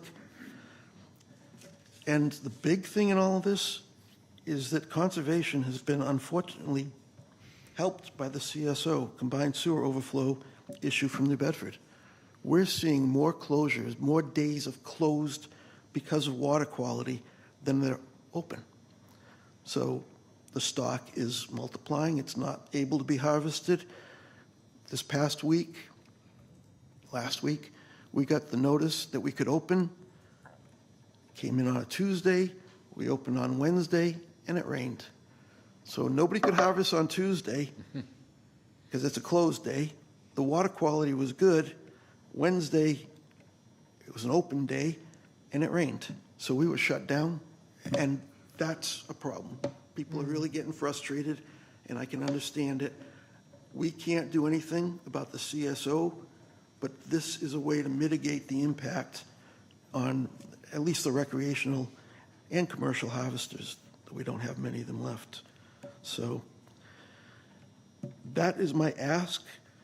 I also have more information. We are doing, my office and Marine Fisheries are doing enhanced monitoring, sampling, and testing because of the CSOs. We're testing water quality 7 days after a rain event that triggers a combined sewer overflow. We're doing meat sampling to make sure that there's no contamination of the stock. And if there is none found in the meat samples, we can reopen at 7 days or 14 days rather than waiting for the 21 days. It's time-consuming, and we are now lucky enough to have testing being done in New Bedford at the DMF facility at the end of Clark's Point. So that's been a weekly event just about with the rain. We've made some strong efforts to reopen Slocum's River. That area is more removed from the CSO overflow, the impact of New Bedford runoff, and there is an abundant stock of quahog and oyster. We've had some encouraging results in the water quality testing. I've been working closely with our health director, Chris Michaud, and his staff. It's a joint effort. We work well together to keep that sampling going. The town is definitely benefiting from the septic and runoff improvements done by DPW. And there was a huge 100-plus people turnout at Round the Bend Farm for a presentation by DMF, the town, health department, all about the Slocum's River water quality. People care, and they should care, and it's being addressed, and I think they're getting that message. The town should expect a new private aquaculture application in the near future, next month or so. This will be for an open area on the west end of town, growing oysters, and every one of these is a plus for the individual. It gives the town a name when it comes to the oyster market, and it benefits water quality. So I'm looking forward to that, and I'll be working with the applicant, have already worked with the applicant to refine the location and perfect the application. I have a meeting tomorrow with the area director from DMF, Matt Camisa, and our area biologist, Terry O'Neill, and some scientists from Woods Hole Oceanographic. I have the small brain in the room, but I am a sponge when it comes to what they're doing. What we're looking at now is high-tech source tracking and identification of any CFUs, which are the coliform forming units. If they're detected, we can narrow down the species and look for a source of where this is coming from. We're not going to be getting names, but we'll get the species of animal, aviary, human, and try to narrow down so we can better treat the problems. Right now, we're working on theoretical spread of the combined sewer overflow. This next step, again, time-consuming, but it helps to show the actual versus theoretical spread from the CSO. And again, that might limit the closures that we're enduring. So, any questions on that? Thank you, Steve. That was a lot more than what was in here. Chris O'Neill. So Steve, the regulation change that you're, the only thing that I see are the 2 red lines on the Tuesdays, right? Yeah. And striking April. Allowing, so in short, summary, we would allow harvesting on Tuesdays going forward for oysters and quahogs, and we would allow the harvesting of oyster in the month of April. All right. And were these changes vetted through the Waterways Commission? And Waterways Commission has no real jurisdiction over, we as a town do not have some agency, some group dedicated to the shellfish advisory group, if you will. I'm relying heavily on feedback from the harvesters, the people that are using the waterway to harvest, and again, rely on the brains from marine fisheries. They're the scientists. I do the regulatory type stuff. I drive the boat, but those guys know the science, and I trust them. I'm just curious about the amount of work being done on testing, sampling. You mentioned it sounds like quite a bit of work. Yes. Are you getting any reimbursement from anybody for the time and energy, or? No, we're doing this because this is a tradition in this town going back to the original inhabitants, and I want to keep that going. My contract gives a percentage of time I'm supposed to dedicate to this, but if I'm out there doing water sampling, I'm also seeing moorings and boats, and it's, I'm doing, I don't have a stopwatch to do all that. So it's all part and parcel of what needs to get done, and that's what I'm doing. Great, thank you. What does it require to change the rule? You can change the thing automatically? The select board has total control over the local regulations for shellfishing. And So that's why it's before us. So Yeah. we'll make a motion, a second, and then we're going to For that sign change? off on it. Okay, Yep. tonight, okay, thank you. And it would take effect immediately. Again, Steve, the shellfish piece is a very small piece for what we do. My question to you is, where do you see, because as you said, there's very few commercial, so where do you see our residential shellfishermen, that's what they're called, going out? Is it the majority going into the harbor? yes, this And- time of year, it would be south of the bridge of the causeway, so that beach right along Smith Neck Road, for Yeah. those that walk in Wade. Bush Point, which is halfway down the harbor on the east side, for those that have even a canoe or small boat. In the winter, the north side of the bridge gets opened. The state does that. They close it May 1st based on potential of boats being there, runoff from the brook, the north end of the harbor. So the wintertime, the protected north side is favored. But I see that in the future, if we have good luck with the Slocum's River, that will be an ideal spot. Gaffney Road, there's several locations right off of the state beach. So, And the CSO closes the cove area. the cove is permanently closed, so that will not open in the near future. depending on the volume of discharge, and I've tracked 15 million in one rain event, 15 million gallons of combined raw sewer. It's not a pretty picture. So that would spread further west. The more that comes out, the cloud, if you will, of effluent is spread. Theoretically, it could reach as far as Westport and shut it down. Cuddy Hunk, though rarely, can be impacted, and it goes east, Fairhaven, Mattapoisett, Marion. If it's a small storm, a small discharge, they have this theoretical cloud, if you will, of where they need to shut it down. And again, the scientists look at how many millions of gallons, how far do we have to shut down, and they issue the closure. So when I say the Cove, we talking about up to community boating, up to Jones Beach, Up to the beyond that? breakwater, actually. Oh, okay. Anthony Beach, somewhere between Anthony Beach and the breakwater is the end of the cove. Okay, And that's what has been closed. There isn't a section outside of the harbor that is open, but if there's a small spill, that will be the first closed, and then inside the harbor would be next. And so shell fishing on that side it's should not happen. It should not happen in the cove, and it should not happen outside or inside the harbor unless we are outside of a rain event, CSO discharge. Okay.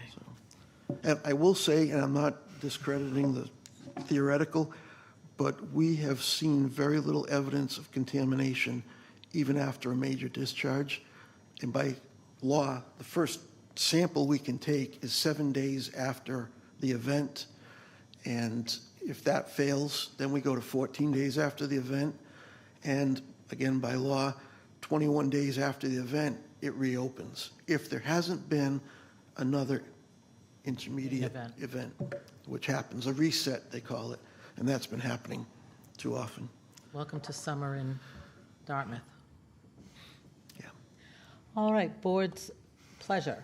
As reiterated, it was just that very small section in page, Make a motion to accept the new regulation, shellfish regulation. Okay, motion made by Mr. Tattlebaum, seconded by Mr. McDonald. Any further discussion? I just want to say, personally, I appreciate Steve coming before us. It's been a long time since you've been before us, and we need to get this, information on a regular basis. So Anytime. I appreciate being here. I'm very glad you came before us. Anytime. I appreciate the opportunity. Motion made by Mr. Tattlebaum, by Mr. McDonald, seconded by, Motion made, second here. second. All in favor? Aye. Aye. Anyone opposed? No. Thank you. Thank you. Do we have something to sign on Thanks, that Steve. one? No. Okay. Great. All right. It's a big meeting tonight. All right. Next on our list, we have the review of CPC warrant articles. And I know I saw Buddy Baker Smith here, so we'll call him up to the mic.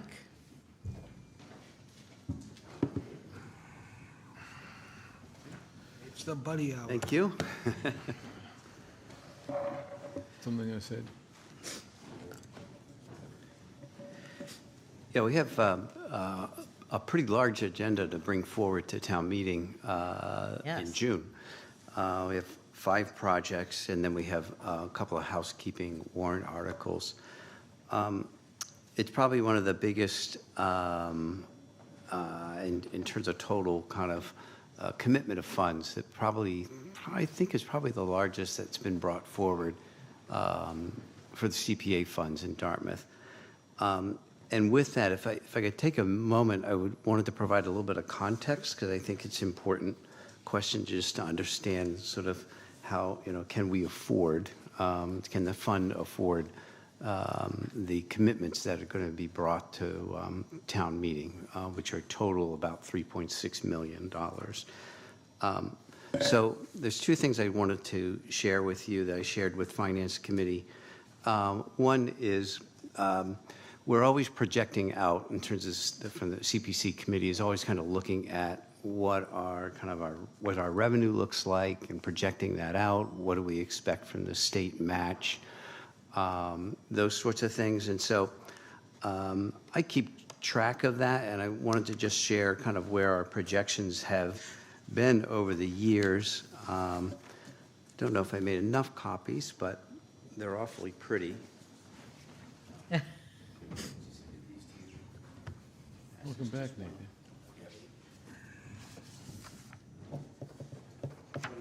What I'm sharing there is what our projections look like over the years, and then when the real numbers come in, so when we get the June 30th financial report from the town accountant, we kind of turn our revenue into actuals. We know what the state match is, and so we keep a map of that. So part of that is kind of our confidence in the projections. They tend to run pretty close to what the surcharge revenue and state match is. The state has gotten better over the years with DOR in the spring projecting what the state match will look like in November, and so that's helped us. We basically align our projections with those notifications. And the surcharge revenue pretty much follows a 2% year-over-year kind of trend. The second thing is we kind of keep track of going into the fiscal year. So as of June 30th, we have balances. So we have a reserve for historic preservation. We have one for housing. We have one for open space. And each year, we have to commit a minimum of either 10% of the revenue to reserve or committed to a project for each of those purposes. So what happens over the years, if we don't have projects that would equal that 10%, then we're making these contributions to our reserves. So I try to keep track of going into each fiscal year, how much do we have in reserves going into those years? And so I want to just share with what that trend has looked like. And then because we have a large amount of commitments this year, I took those projections of revenue and surcharge, keeping the surcharge from the state flat for the next few years at 15%, looking at the 2% surcharge revenue year over year. And then I did an analysis of past commitments. So 3-year, 5-year, 10-year averages of commitments, both in terms of the fiscal year as well as how that breaks out for each of our funding rounds, which are 2 a year. And then I took the largest amount of that, took the highest average and applied that to say, okay, well, what if the next couple of years, so fiscal 28 and 29, we were averaging, we got commitments that we were really up our kind of highest average. What would that look like in terms of our fund balances going forward? Just to kind of see what this kind of first kind of impact of taking making large commitments. And so I'm going to share with you the chart that describes that.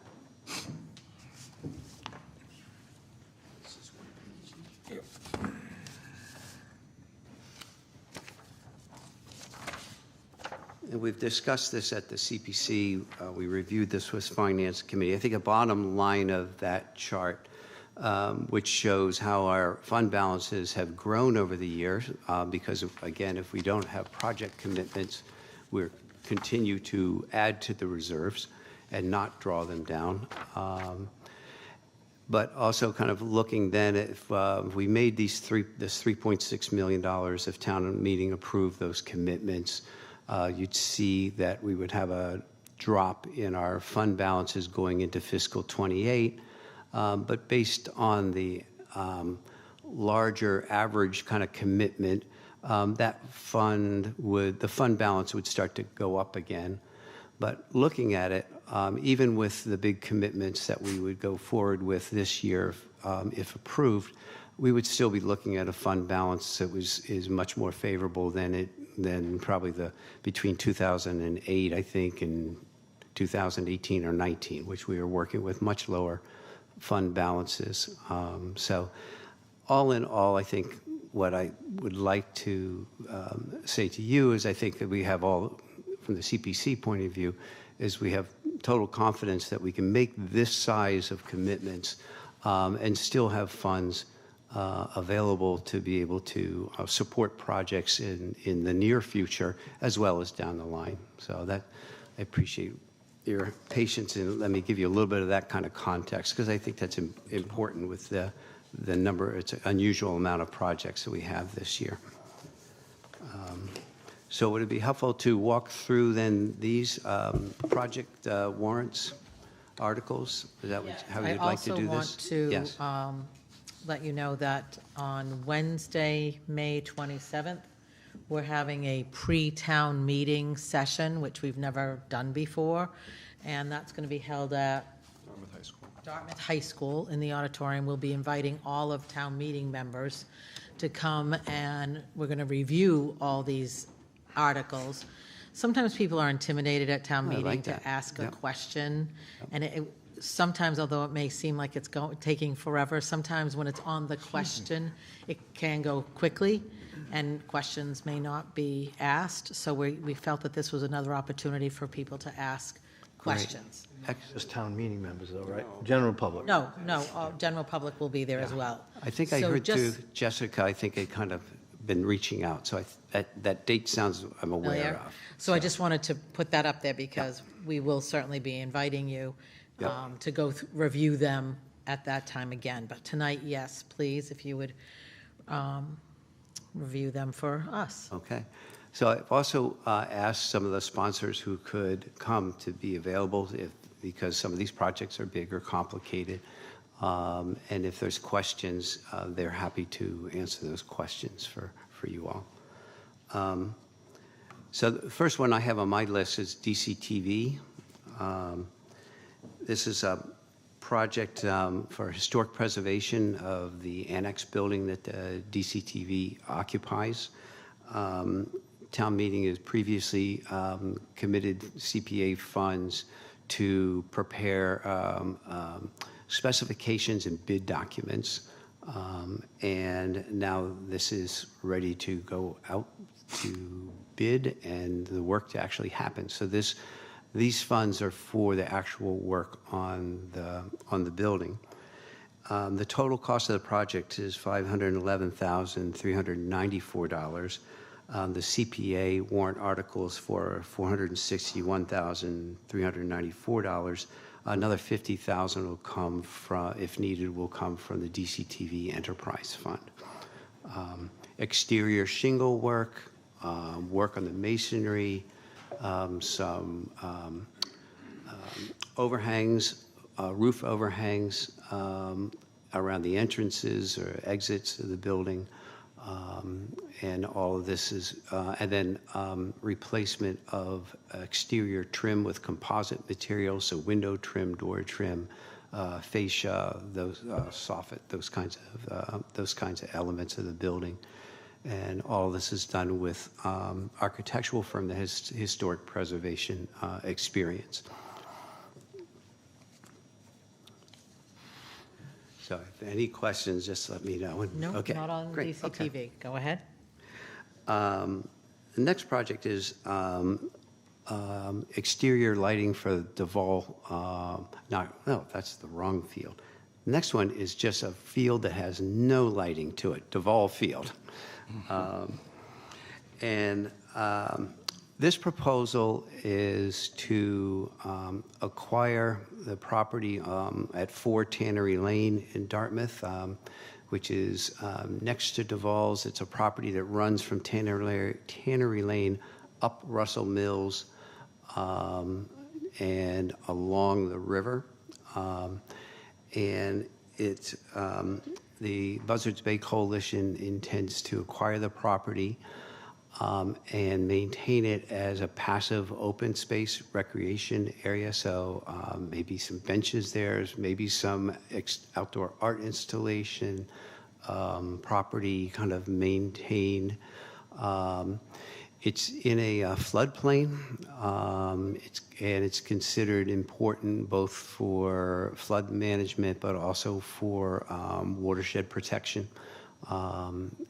The proposal would include removing the house from the property. I think my understanding, and I know Cody has had conversations, I think the Buzzards Bay would be open to someone taking it and using it elsewhere, or they would demolish the residential structure. The sheds they would maintain for equipment, but there would be parking there, and it would be an open space accessible to by the public. The total cost of that project is $780,000. $575,000 is requested from CPA funds, and another $205,000 would be private financing that the Buzzard Bay Coalition would provide. I don't know if there are any questions to that. Nope. Oh, wait, Mr. Tattelbaum, go ahead. Any water access from that piece of land to the boating of any kind, buddy?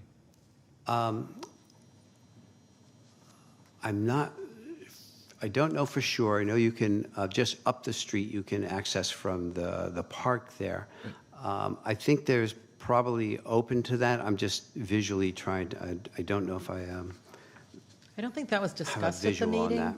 Yeah. And I'm trying to think, because the area has got a lot of eelgrass, so I think that may be difficult. Yeah, and there's a stone wall along that part of the river. So I'm not quite Yeah. sure about the practical Probably not. possibility of it. Thank you. I don't think that was what they were looking for. I think Yep. it was the Thank you. passive recreation. Yeah. Now the field with lights. Crapo Field.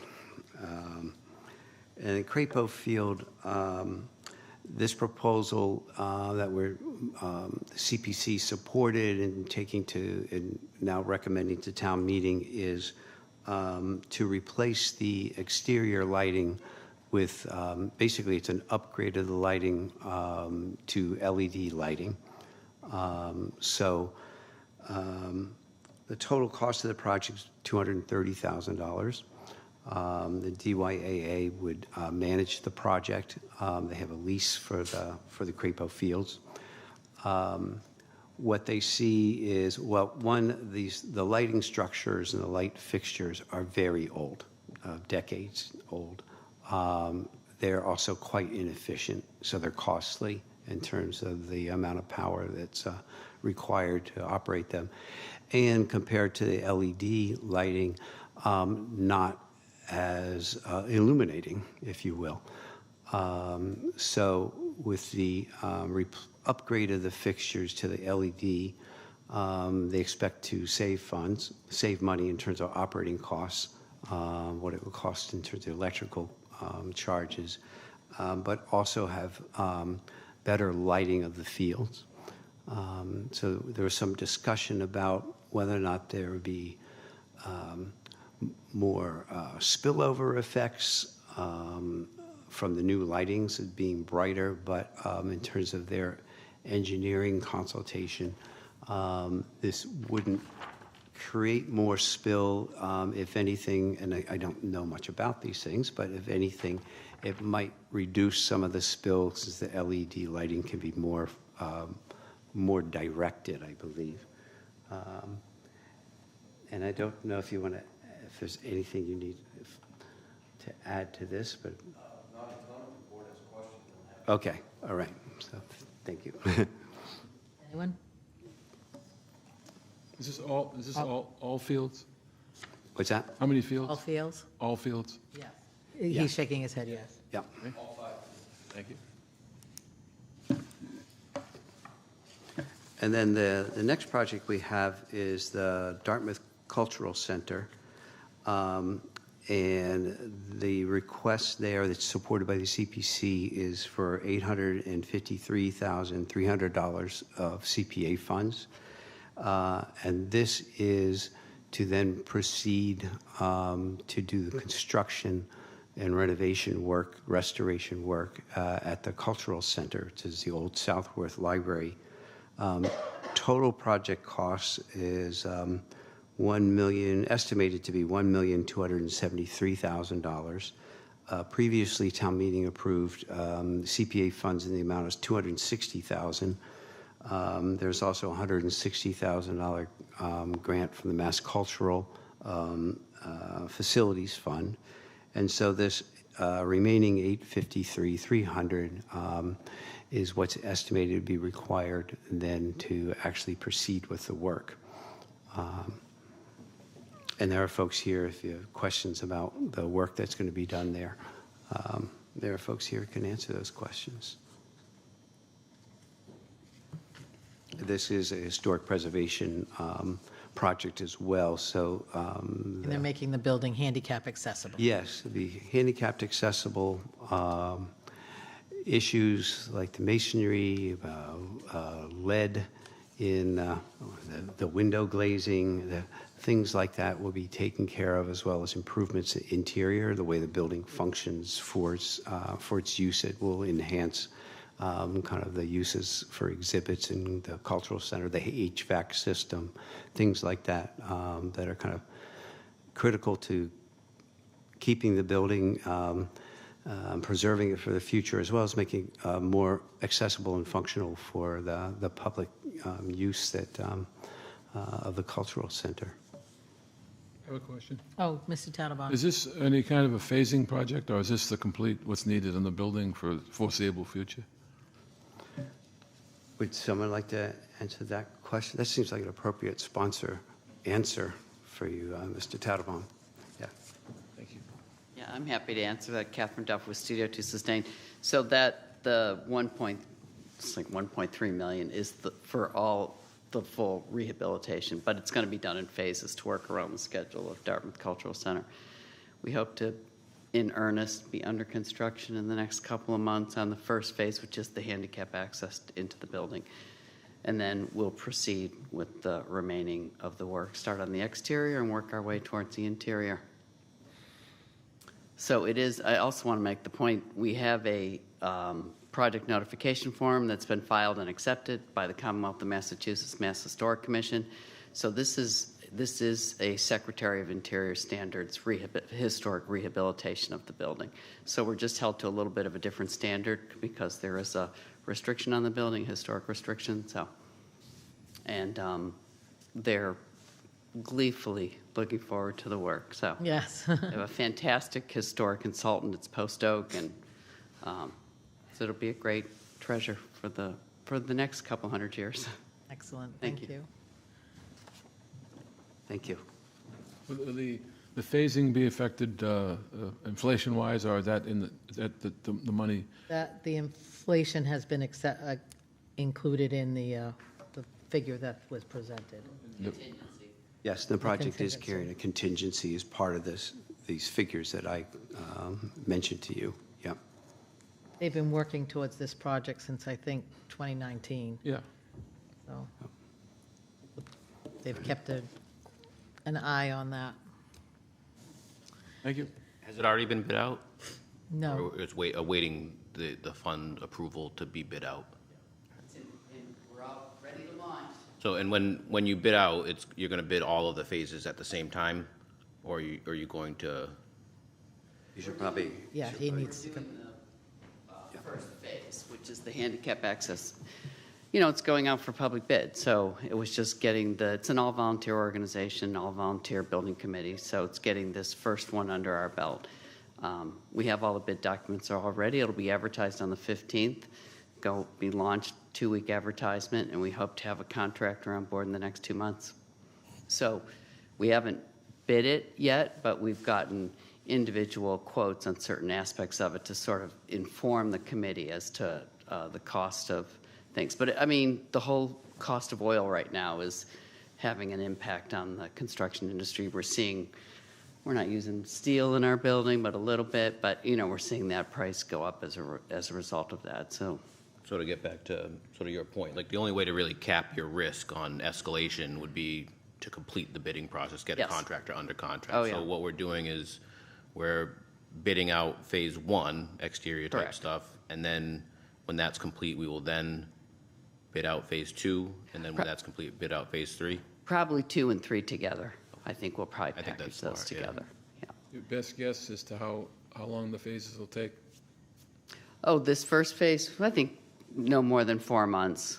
And the phase 2 and 3 might be stretched over a period of 9 to 10 months. We'll work around the building occupancy so that work around their schedule. So the phasing will also include your ability to keep the place open? Yeah, yeah, yeah. But it's going to cost more because we're doing it in phases as opposed to doing it all at one time. Yeah, it's absolutely adds costs. There's no question about it, doing it in phases.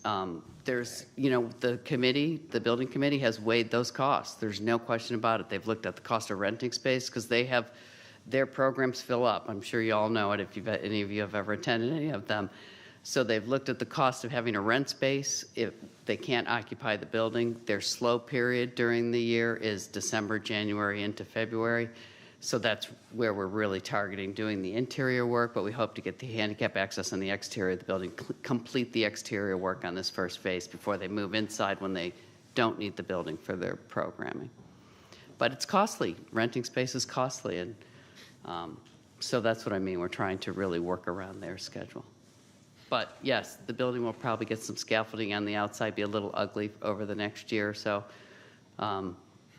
And then the interior, bulk of the interior work done during the winter when their programming is the least impacted. Did I miss anything? Anything? Okay. All right. Thank you.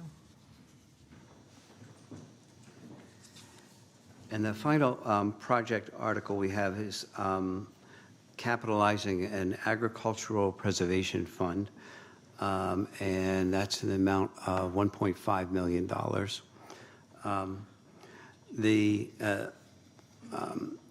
Dartmouth has some history with an agricultural preservation fund that I think in the late 90s, early 2000s was used effectively to preserve some farms in the town. That fund has been depleted, and in looking at capitalizing that fund, we had a work group that kind of looked at kind of what the requirements would be. We had some town council provided some consultation.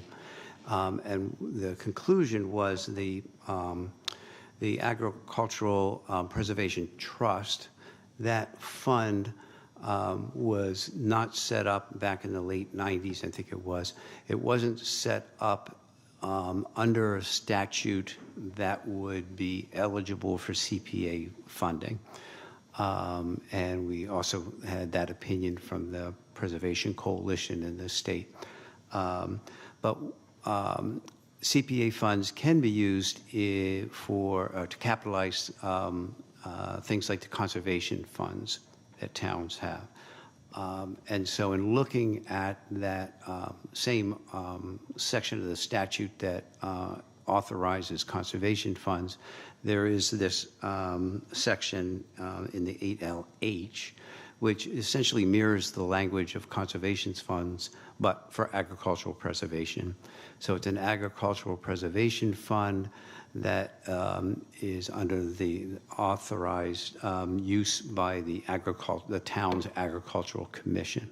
So we have confirmation from town council that this would be the way to proceed in terms of CPA funding. The commission, the fund itself is an accounting kind of structure, and so it doesn't require a special town meeting vote to create the fund. It's an accounting structure available to the Agricultural Commission. So we are now supporting going forward with a request from the Agricultural Commission to capitalize it initially with $1.5 million. We expect this to be a phase for the fund to be really useful and effective. And you're talking about preserving farms and the cost of land and the opportunity costs of development in town. The fund will probably need to be certainly need to be larger than that to be responsive to the number of possible projects or farms that may come up in need of preservation. So we see this as a multi-year effort. And from the CPC point of view, to the degree that they can be supported with, in terms of our financial projections, the town, we may be in bringing future warrant articles to continue to build this fund up, but we certainly can do the initial 1.5 million. The Agricultural Commission was proposed. The Agricultural Commission, there are folks, I think Susan Murray's here, can describe the mechanics of it. They've done some thinking about how to take the best of I would describe the best of the Agricultural Preservation Trust process and utilize that with an advisory committee that would draw from different perspectives to advise on the appropriateness or the prioritizing of how to use the fund. But if you have some more questions about that, and the mechanics of that, I think, are to be worked out with MOU, certainly, I think, with Cody, the town administrator, and select board, all of who need to be kind of aware of exactly then, when this fund is established, exactly how does an acquisition occur? Who signs off? How does that work? Kind of thing. Those details are to be still worked out. I do have a question. Yes. I think for Sue Murray, so come on up, and Sue Guiducci. Somebody will know this answer. Both Sues. Oh, they're both Sues. Well, that'll. Sue's, come on up. Sue squared. Sue squared. So my question is, as members of the Agricultural Preservation Trust, are there properties that you're eyeballing for the future? Like, if this farm were ever to come up, this would make good sense for Dartmouth to purchase it? Yeah, so Susan Murray, I live in Elm Street. I'm also flying Carrot Farm. I'm gonna say a little something, then I'm gonna pass it over to Sue Guiducci. So we have had a meeting with different sections of the town to talk about different properties and which would be good to save for farmland, which could potentially be developed, which could be for recreation. So this is part of the process, is actually meeting with all the different areas of the government to kind of figure out, like, hey, yeah, this one right here has prime soils, prime farmland soils. So those are, the best of the best for farming. And we can say, hey, these properties have this really prime farmland soil. This really needs to be preserved as farmland. Whereas this over here, they took some of the topsoil. This actually might be really great for recreation. So we've had one of those meetings recently. Historically, Sue can talk more to that, but historically those meetings have happened fairly regularly. And that's all part of the process. It's not just the Agricultural Commission deciding that, it's deciding it with representatives from other parts of the town, and that's represented in the committee. Do you want to? I mean, as Susan just said, we've been going through this prioritization process since we've had the Ag Preservation Trust Fund, and that was actually established in 1998. So it's been some time since we've had monies given to us to look at some serious protection or purchasing of the development rights. So the prioritization group, it usually involves Concom, planning, capital improvement, and finance.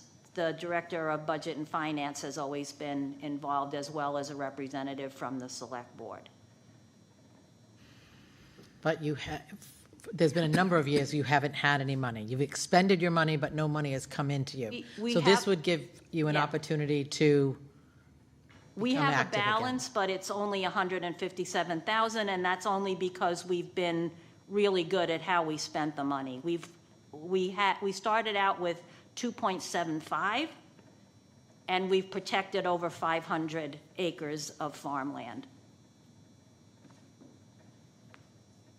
But 150 isn't going to buy you much these days. No. And you've preserved over 500 acres of farmland. That's great. Correct. Well, it also includes, there are some conservation restrictions that are components of that, where areas could not be farmed. But it sounds a lot better than a 2.5 override. This does. Yeah. This is one way to get the funds from CPC. Thank you. Any other questions for them? No? Okay. All right. So, Mr. Baker-Smith, in addition to the agricultural preservation, you have two other, the FY27 Community Housing Reserve. You put money aside every year for that. So you have two, like, sort of housekeeping. One is your Yes. housekeeping, your general budget, and then this one Right. that you always put money aside to. Yes. So in terms of the reserve, since we have, so what we are estimating based on the revenue projections, state match, is that 10% reserve would be around $112,000. But given the cultural center and the ag fund, the commitments for open space and historic preservation, DCTV, we're going to well exceed that. So we don't think we need to do that. We'll see what town meeting approves and then can make any adjustments in October. But we don't have any housing proposals, and so our one reserve commitment is the $112,000 for the housing reserve. And then the other warrant article is our administrative budget. And the statute allows us to set aside up to 5% of projected revenues for administrative expenses. We pay for town council services. We pay for consultants if needed. We have secretarial support, things like that. We pay annual dues for the Preservation Coalition. So we've kept this, the 35,000 I think represents maybe about 3% of what our projected, we've just kept it at 35,000. I don't think there's been a year where we've ever spent 35,000. It's just, I don't have to, I can just kind of copy the spreadsheet each year. So I'm really, quite happy doing that. And any money that we don't expend rolls into our unrestricted reserve for future project commitments. So that's our last housekeeping thing. Thank you. And thank you very much. These sheets that you provided us, Oh, this you're was welcome. very helpful, the projected funds available. Very helpful to know where we're going. Oh, yes, Mr. Talbot. We're going to be voting on these tonight? Yes. Suggestion?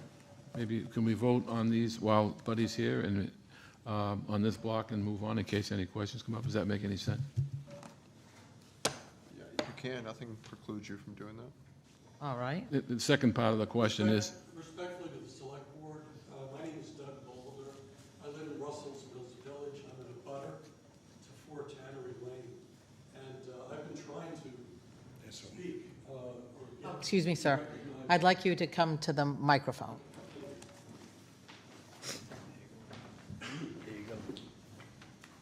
Thank you, select board members. My name is Doug Balder. I live at 889 Rocco Dundee Road in Russell's Mills Village.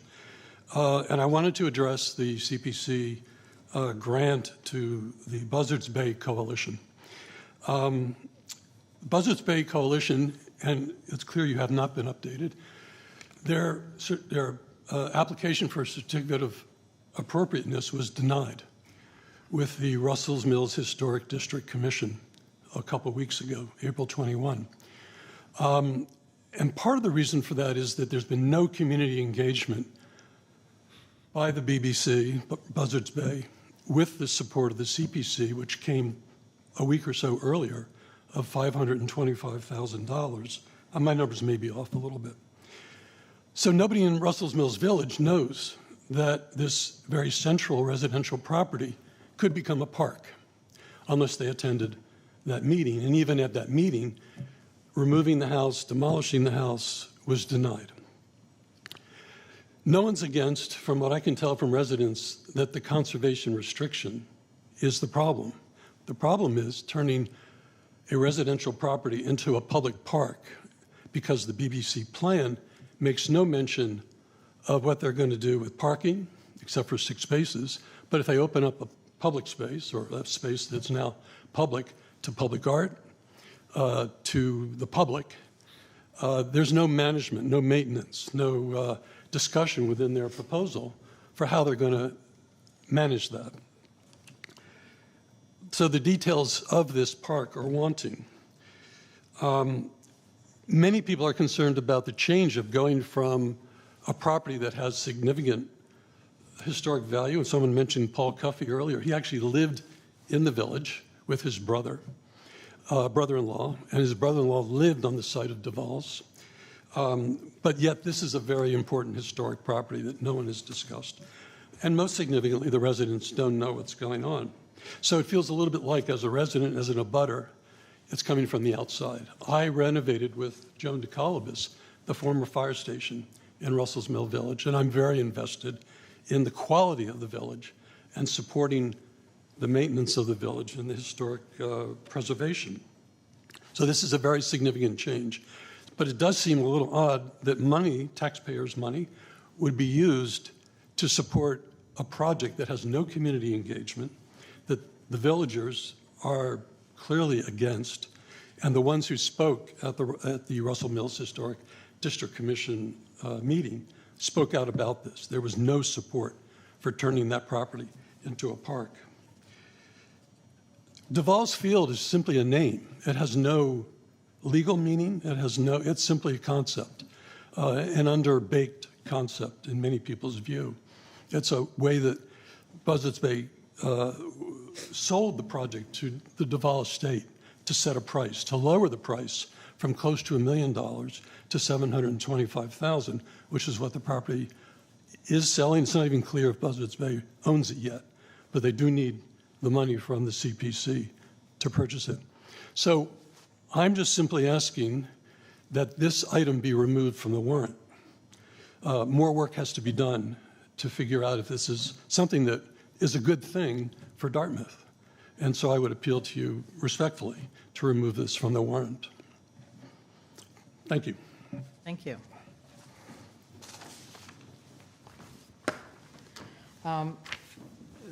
Chair, Yes. I would have a few comments to follow Yes. those.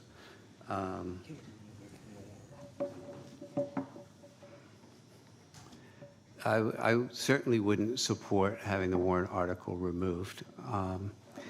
And the reason why is that the Community Preservation Act is very clear that it is town meeting is the decision-making body. So the Community Preservation Committee is working, if you will, to do the kind of due diligence for town meeting. But when it comes down to, in particular, whether a project is kind of a worthy priority or weighing in some of the issues that have been described here, I think it rightfully belongs in front of town meeting. What we do is make sure projects are eligible.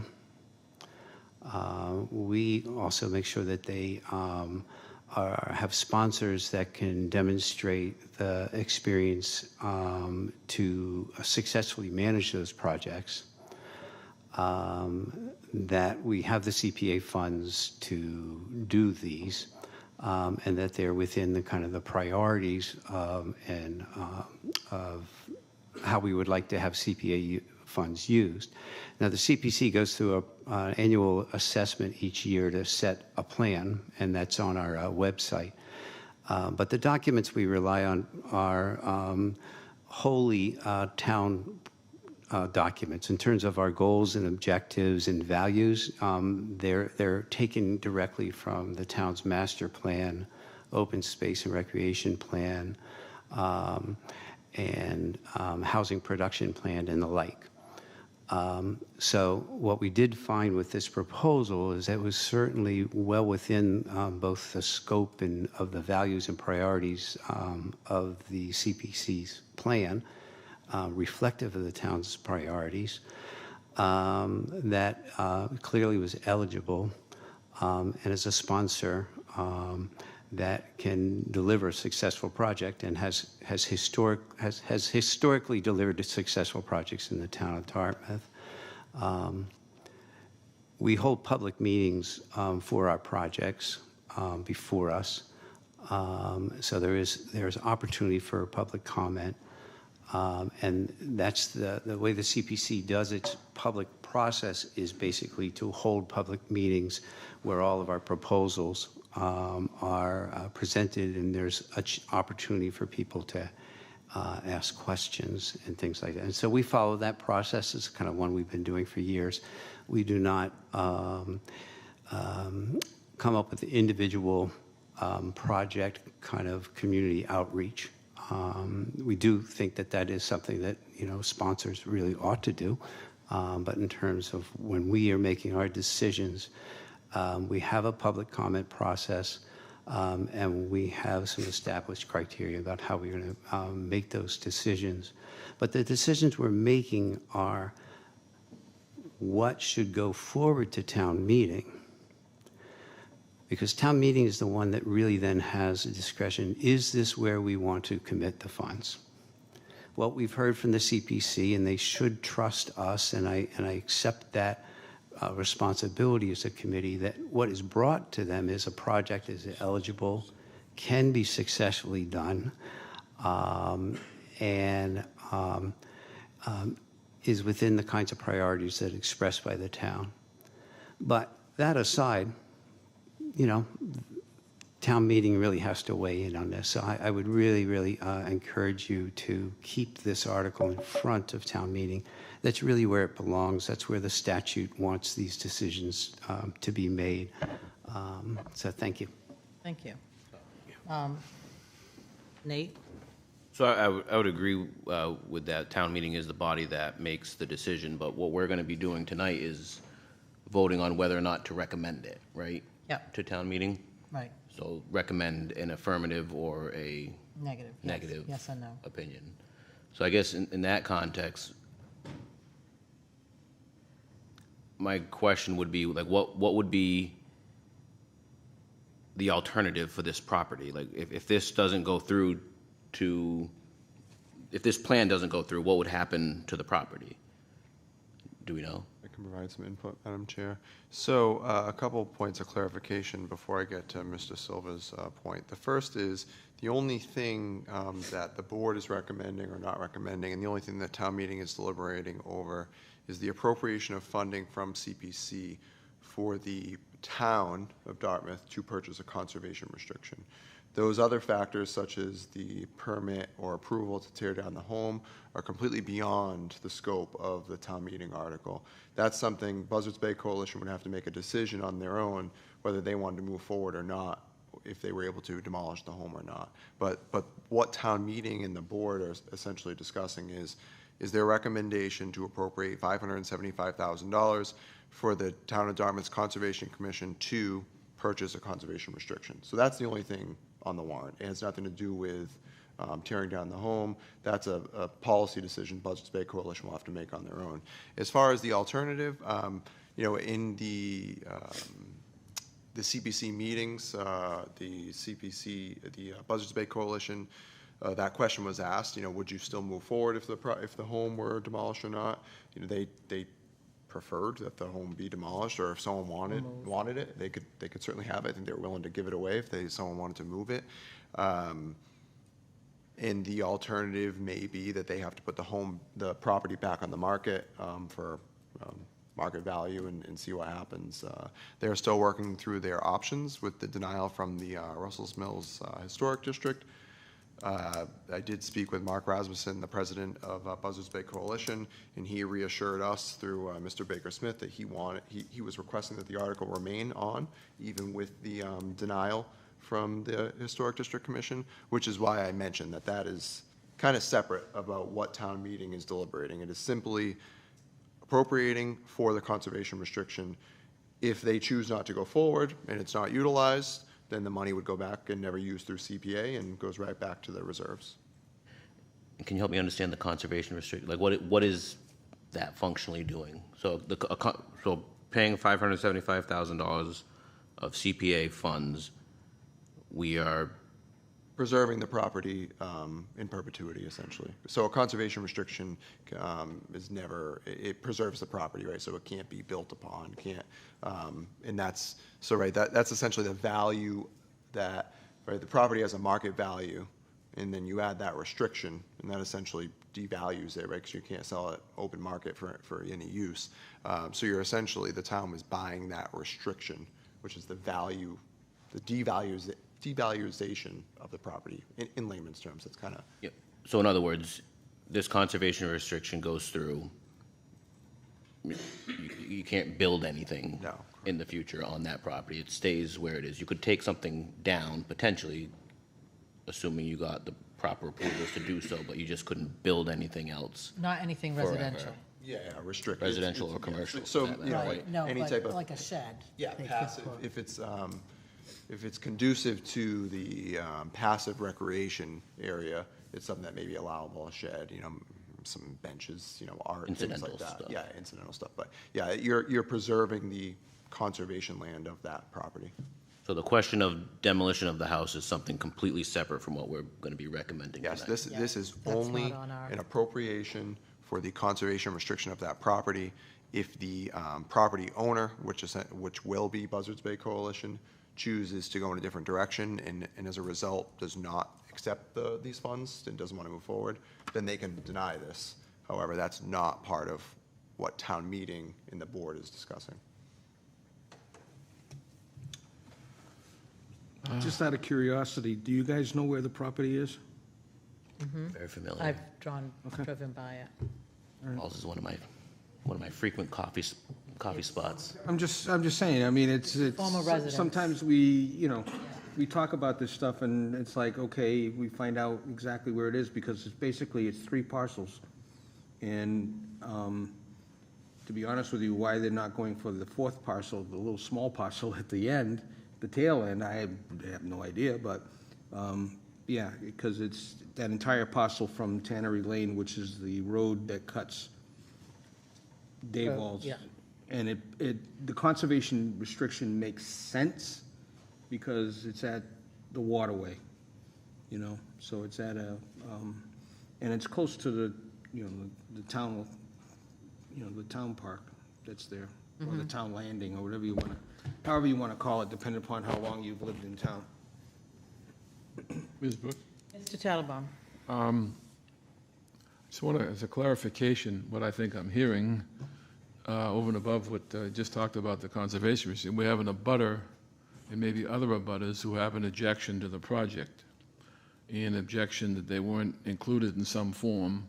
I know in other cases, abutters, when it comes to zoning and planning, abutters get notices and they're supposed to show up, but we had open hearings and they could have attended those meetings based on the open hearings and the announcement of those meetings. So if we approve this, it goes forward, the abutters in that area still have the ability to come to town meeting and object for what they're saying and make a case, and we leave it then to town meeting to make that decision as opposed to we're only talking about the restriction itself. Right. So we're leaving you an opportunity to still do and voice your opinion, and maybe with a bigger group, but it's not our purview, it's yours to do that. Is that what we're saying? Yes, and they could, if they're town meeting members, they can actually vote on the article. If they're not, they could address. With the moderator's permission. With the moderator's permission. Yep. I would assume Mark Rasmussen will also be in attendance to speak and can probably explain more about what they're. So in a simple sense, could we say legally, we're voting on the restriction, but we're leaving it up to the abutters and anybody else who objects to come to town meeting in some form and say, we object because. So we're giving you that opportunity. Is that what we're saying? Yes, I however, guess, yeah. even town meeting is still only voting on the appropriation for the restriction. But It's up to, once that is done, the rest of what happens on there, what they're going to do with the house, that really becomes. well, what I'm hearing is they're objecting to this land becoming public park, whatever, and they weren't included in the process. That's the objection. So we're giving them an opportunity at town meeting to voice that objection? It's the moderator's discretion. If they're not a Understand town that. meeting member. They have, right, they have a vehicle in some form to go ahead and do it, if they choose that way. If we're permitted. Right. And that's not our decision. No, it's The your you can make a moderator. recommendation on. We can Okay. ask her to, yeah. Okay. Thank you. I'm going to go continue in order, because the next item is also, we have a couple of things also on the warrant, so instead of chopping it up. I'm sorry. I really deeply apologize. The moderator is on the. I'm going to ask you to go to the microphone again. Just want to clarify. The moderator, Ms. Haskell, Yes. is a board member of the Buzzards Bay Coalition. In my view, there's a real potential conflict of interest. Maybe she should not be moderating. So I'll say, if I may, Madam Chair. Yes. The moderator is an independent elected position, and she will, she's a very intelligent woman. I anticipate if there's any potential ethical concern, she'll contact the ethics division. And if she needs to recuse herself, I have full confidence that the moderator will recuse herself. Okay. I recuse myself from the Historic District Commission because Joan is also a board member of the Design, Art, and Technology of Massachusetts, DATMA. DATMA is in partnership with the Buzzards Bay on this project. They're the ones who would do the art. So I was told by state ethics to not go near that room, and I didn't. So I would hope that Ms. Haskell will take the same Are you a town path. meeting, are you a town meeting member? I'm sorry? Are you a town meeting member? I'm not. And presumably I'd have to recuse myself from that as well. Thank you. I would also say Ms. Haskell is a very available individual, and so I'd recommend, if that's a concern, I'm not sure if you've had a conversation with her, but I'm sure if you reached out to her and asked her, she would be more than happy to speak with you as the town moderator. And I believe she resides in the Russell's Mills. Not sure. Horse Neck. Dave, did you have something else? Me? No, I'm good, thank No. you. Okay. Thank you very much. All right, I'm going to move on to I, the update on the proposed tree bylaw. Yeah, so this is an item we've been working on for some time. We do have Ann Parsons here from the Tree Committee. You know, you may recall back in the fall, we were working with the Tree Committee. The bylaw as presented was not going to be legally acceptable. So Town Council and I worked to present a template to the Tree Committee on, you know, essentially the parameters that they needed to work within. In early April, they provided us with the bylaw they were recommending for the warrant. Council and I did review it, and unfortunately, too many items had been changed outside of the template that would allow us to put it forward on the warrant. Too many legal concerns with the way that it interacted with Chapter 87, Mass General Law. And so we did have to pull it from the warrant, but we do have Ann Parsons here tonight who would like to give the board an update. Council is working on a memorandum to the board with all of the exact issues, so you have a better understanding. But we did have a template that could have been utilized. Okay, so my clarification is what's in our packet. The first item is what they presented. Okay, The second item is what council had drafted as a template for them to work within. okay, thank you. Okay, Ann?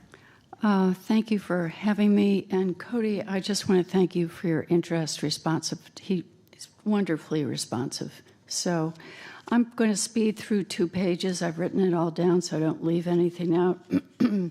It was nearly 3 years ago that our tree committee, understanding the significant benefits to be had, began working on the bylaw. From the start, we assiduously followed the advice of Cody before he left for Halifax, then Sean McInnes, to research other town bylaws for structure and content. It was immediately apparent that in this state, and indeed across the country, that local tree bylaws follow a very similar format. It's a format that the state's Department of Conservation and Recreation holds up as an organizational tool for creating a tree bylaw. Tree City USA, the Arbor Day Foundation, and many other organizations use it as a model too. You've maybe seen the model. The first item is purpose, followed by definitions, followed by authority, on and so on. These sections can differ, but all in all, it's a logical progression. And each town fills in whatever tree-related stipulations according to a town's need. We made use of this bylaw format, and over the next 1 to 2 years shared a PowerPoint presentation of the draft with several town officials. Last April, we submitted a final draft for town council's council review, hoping to get word back in time to make any changes and present it at the fall town meeting. But we received no response until September. That's April to September. Town council pretty much dismissed our bylaw, and sorry, my voice is croaking, and rewrote it, creating a fragmented and confusing document with difficult to follow language. Recently, I tried to create a new document, shrinking it down to 4 pages, keeping the traditional structure, but trying to combine some of our original wording with that of town council. Last week, that new draft was dismissed by town council. Once more, there is insufficient time for revisions before the town meeting warrant closes. So what I'm getting at, last September, I sought the advice of a colleague who is very knowledgeable about trees and bylaws.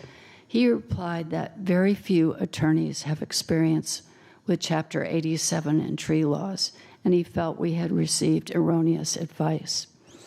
I'm sorry, I'm getting a really bad headache. I think I'm going to have to. You need some water? Do you have some water? I'll get some.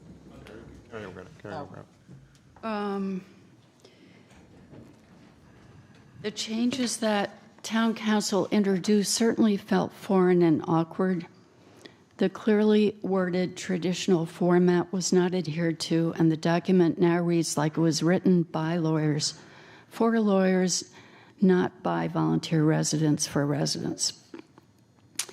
Town council commented that most of our bylaw was improper because it was a repetition of state law, contradicts state law, or it supplements state law. However, as DCR states, every city and town in Massachusetts has an opportunity to strengthen Chapter 87 to tailor laws to conditions in their community by passing a local tree. I'm going on a little bit too long, but town council also cut our list of definitions from 14 to 4, when again this document was intended to help the public understand important tree-related terms. Altogether, I feel as though something went wrong here. Town council annotated a long list of things we didn't do right, yet they didn't try to learn what we learned and why we did what we did. I don't pretend to understand the legal underpinnings. However, every bylaw I've ever seen, tree bylaw, thank you, this is great. Every tree bylaw I've ever seen follows more or less the same format and provides clear and readable language that's instructive for the public. So Cody in a recent email asked me if I was willing to work within the parameters of the template previously provided by town council. And, I appreciate everything you've done for us, Cody, but I really feel this document is misconstrued. It's not, we hope that the bylaw would be easily understood by the public, that would follow the traditional format that every other tree bylaw that I've seen follows, and it doesn't. As a writer, clear messaging is important for me for the main reason it leads to better understanding by the public. There could be others in the working group that might be willing to continue with the template, but I am bowing out. Basically, my term is up anyways in June. So I do appreciate all the interest here again, and to say that, you know, a lawyer is wrong. I know I'm being thought of like, what's she talking about? But honestly, the document that has been created is not the right one.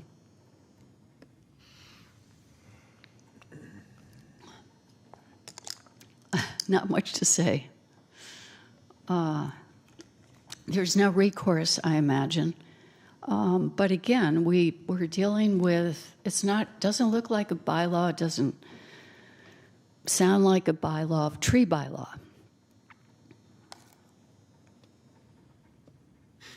Okay. Is that all? Yeah, I mean, I can say, you know, Ms. Parsons shared the same concerns with myself. You know, we historically been working with Attorney Cruz, who is one of the most thorough attorneys that I've ever dealt with. But even with that being said, I did ask Attorney Savastano to review the language as well. You know, maybe there was, you know, to Ms. Parsons' point, you know, attorneys aren't specialists in everything. Mr. Savastano, you know, concurred with pretty much everything that Mr. Cruz had put together. And like I said, they are working on a memorandum for the board to fully understand, you know, what exactly it was. But, you know, again, it's my job to make sure the town is in legal compliance. And I can't recommend to you that you approve something that contradicts Mass General Law, contradicts some of the requirements of the tree warden through the Board of Public Works. And so certainly the recommendation of the tree committee we want to try to bring forward. You know, the select board, I think, has made it a priority as well, hence why we've spent thousands of dollars with council to get this. But, you know, when I essentially have two attorneys telling us that it contradicts with Mass General Law. You know, the language we used, and we had, you know, Susan McLaren, Andrea Langhauser, and others really know their stuff. They worked on this for a year to two. They took that language basically from other tree bylaws. And if you compare the template that town council came up with versus our original, you'll understand what I'm getting at. It's very convoluted, fragmented. It's not written for the public.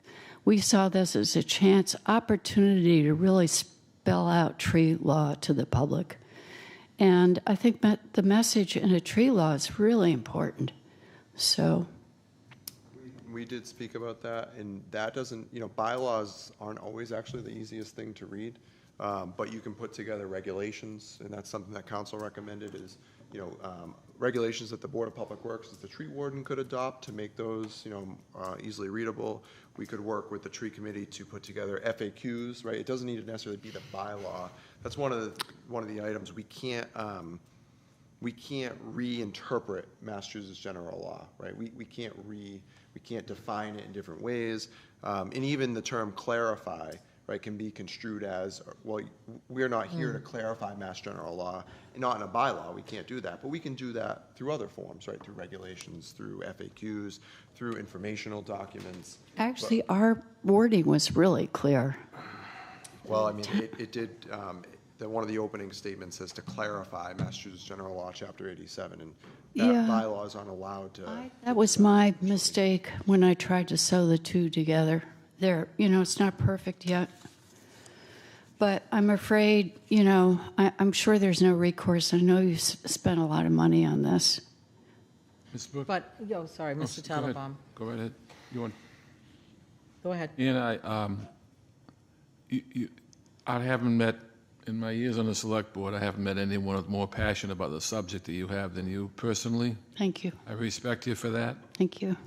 And the time you put in, along with colleagues, I know the people you mentioned, the same quality personnel, people, same way.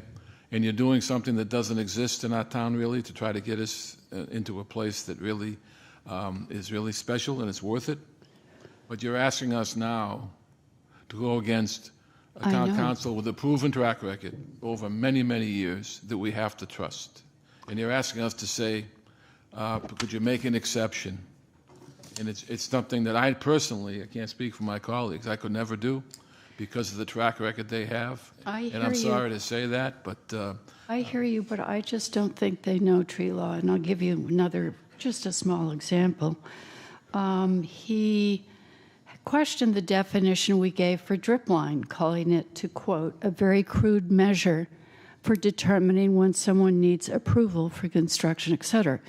In fact, it's not a crude measurement, but significantly aligned to a tree's underground root system and has been a part of tree nomenclature for a long time. To me, that small point shows he doesn't understand trees. Mm-hmm. And it's just too bad. We should have helped to ask for this, to find a lawyer who understands this. I understand it's too late, and I understand your respect for these lawyers, but... And for you. Thank you. Well, Thank you. You make a good point, Cody. We've talked about some other things that have been in the bylaws for years that should be regulations instead, because that has a different level of teeth. So perhaps that's something that, with regard to the tree bylaw, we could make a tree regulation, because it certainly is worthy to get that information out to residents. And the tree committee has put in a substantial amount of time, not only developing this, but in work to educate all of us on trees and to do some planting throughout the town, and making sure that we're planting the right types of trees in the right locations. So In your packet on page 87, that was the second piece of council's recommended template, was the regulations, as we mentioned. So, which, as you know, we've talked about regulations, we've talked about it with planning. It allows us to adapt, it allows us to make changes with the proper posting requirements through the charter. We're really not just in conflict with Mass General Law, we're really, as a community, trying to get away with restating Mass General Law in bylaws, because what happens is as you see in our current bylaws, laws change, Massachusetts general laws change, and we don't go through and update our bylaws because, we have a lot of bylaws, we don't keep up with them, we can't get people to be on our bylaw review committee, and then our bylaws are technically no longer legal because we're specifically stating what's in that Massachusetts general law. If we refer to just the law itself, that allows us, as the law changes, the bylaw is still valid, right? Because we're not restating what's in the Mass General Law. And that way there, if it changes, we're not then in even more contradiction with the Mass General Law. So that's why one of the reasons council recommended the template with the regulations that the Board of Public Works could adopt, which the Board of Public Works serves as our tree warden. So like I said, the council's working on that memorandum. I did have preliminary conversations with Tim Barber, our Director of Public Works. Our goal is, I believe, as the Select Board has continuously said, to see a tree bylaw on the books. And so I'm going to directly have Tim Barber work hand in hand with council and the tree committee, and hopefully get this on for the fall. But we do have to make sure it's a document that's legal and in compliance with our bylaws and Mass General Law. And if we decide to go with a bylaw, what was it called, a recommendation? Regulation versus bylaw. The regulation would still go before town meeting? It would likely be both. So we would have a bylaw that isn't overly specific. Okay. And then the regulations would then be adopted by the Board of Public Works as the tree warden. So Okay. Similar to like we had been talking about with the planning board, right? The site plan review bylaw was going to have what town meeting need to approve, and then the planning board would approve and update regulations essentially to support that bylaw. So that is what council recommended and provided a draft of. But like I said, DPW has met with the tree committee several times. They've reviewed this, and they're fully supportive of this. Again, just want to make sure that it's legal and doesn't contradict. Okay. Understand the timeline again? I heard some concerns on the timeline of when did we? They mentioned that they submitted in April. I didn't arrive here until July, so I can't speak to what happened before that. So I got here in July. We started working through this. And in sadly, late that is August, early entirely September. possible that this was sitting on It was. no one's desk. Yeah, it was a transition phase of leadership, obviously, and so, I mean, I will not lie, it took me a couple months to get back to this, but when you're working on town meeting warrants, getting budget finalized and getting into the community, it's one of those things that, it's not On the the top other hand, priority, but. on the other hand, I think that Ian made a point about a definition, and maybe council needs to be a little more sensitive to that kind of, maybe the definition should be changed, and I think we owe it to the committee to get this thing done for the fall. It's been going on long enough, and unfortunately, so we'll do the best we can, what we can come up with. That would be great. Thank you. Did that answer your question? Yeah, yeah. Okay. All right, we're going to move to the next, which is going through the Select Board recommendations on annual and special town meeting warrant. Now, again, I'm going to have, before we start, I'm going to have Cody just reiterate for all of us what our task is in setting this tonight. Thank you, Madam Chair. So this item is your recommendations on each of the warrant articles. This is not to put it on the warrant or take it off the warrant. This is simply whether you as a board, as a body, are saying you recommend that town meeting adopt each of these articles one by one. The Finance Committee does this as well. Capital does it with capital articles. So your next agenda item is approving the actual warrant, which is what sends the full warrant to town meeting. But this is essentially your opinion on each of these articles. Before we start, I will note that I just got a message from the Planning Director, Dan Giosa. The Planning Board has requested 5-0 to withdraw the site plan review article. Okay. Last week, the governor filed legislation regarding site plan review processes in Massachusetts municipalities that could have created conflict with the proposed bylaw. And so we didn't obviously have a ton of time. We did our public hearing. Rather than approve it potentially at this town meeting and then need to come back again in the fall, it makes the most sense. It was the recommendation of myself, council, planning director, and the planning board that we withdraw this before we even post it and then do this right in the fall. So I will say that that can be withdrawn. So the annual town meeting warrant will be reduced to 28 articles, and we'll go through the list. Thank God I don't live in Boston. Mrs. Brooks, regarding the Finance Committee and they voted on these articles? They've provided recommendations on all their articles. The chair of the Finance Committee is here as well. So if there's anything significant comes up, we can step forward to make a comment unless it's... Yeah, I will say the Finance Committee was almost unanimous in their recommendations of everyone that was present. They had 2 articles where they had 1 abstention at each article, but I don't believe there was any votes against any of the articles, if I recall correctly. Yeah. Okay. Thank you. I'm going to go through them one at a time. I'm going to read the article number and the bolded print of what that article is, and I'll tell you who the sponsor is, and then we will vote. Take a deep breath, Mrs. Brooks. All right. Article 1, Community Preservation Committee Administrative Budget. These are the items that Buddy Baker-Smith just explained to us. The sponsor is the Community Preservation Committee. This is for $35,000. Motion to recommend. Motion made, seconded. All in favor? Aye. Anyone not in favor? Abstentions? No. That goes 5-0. Article 1.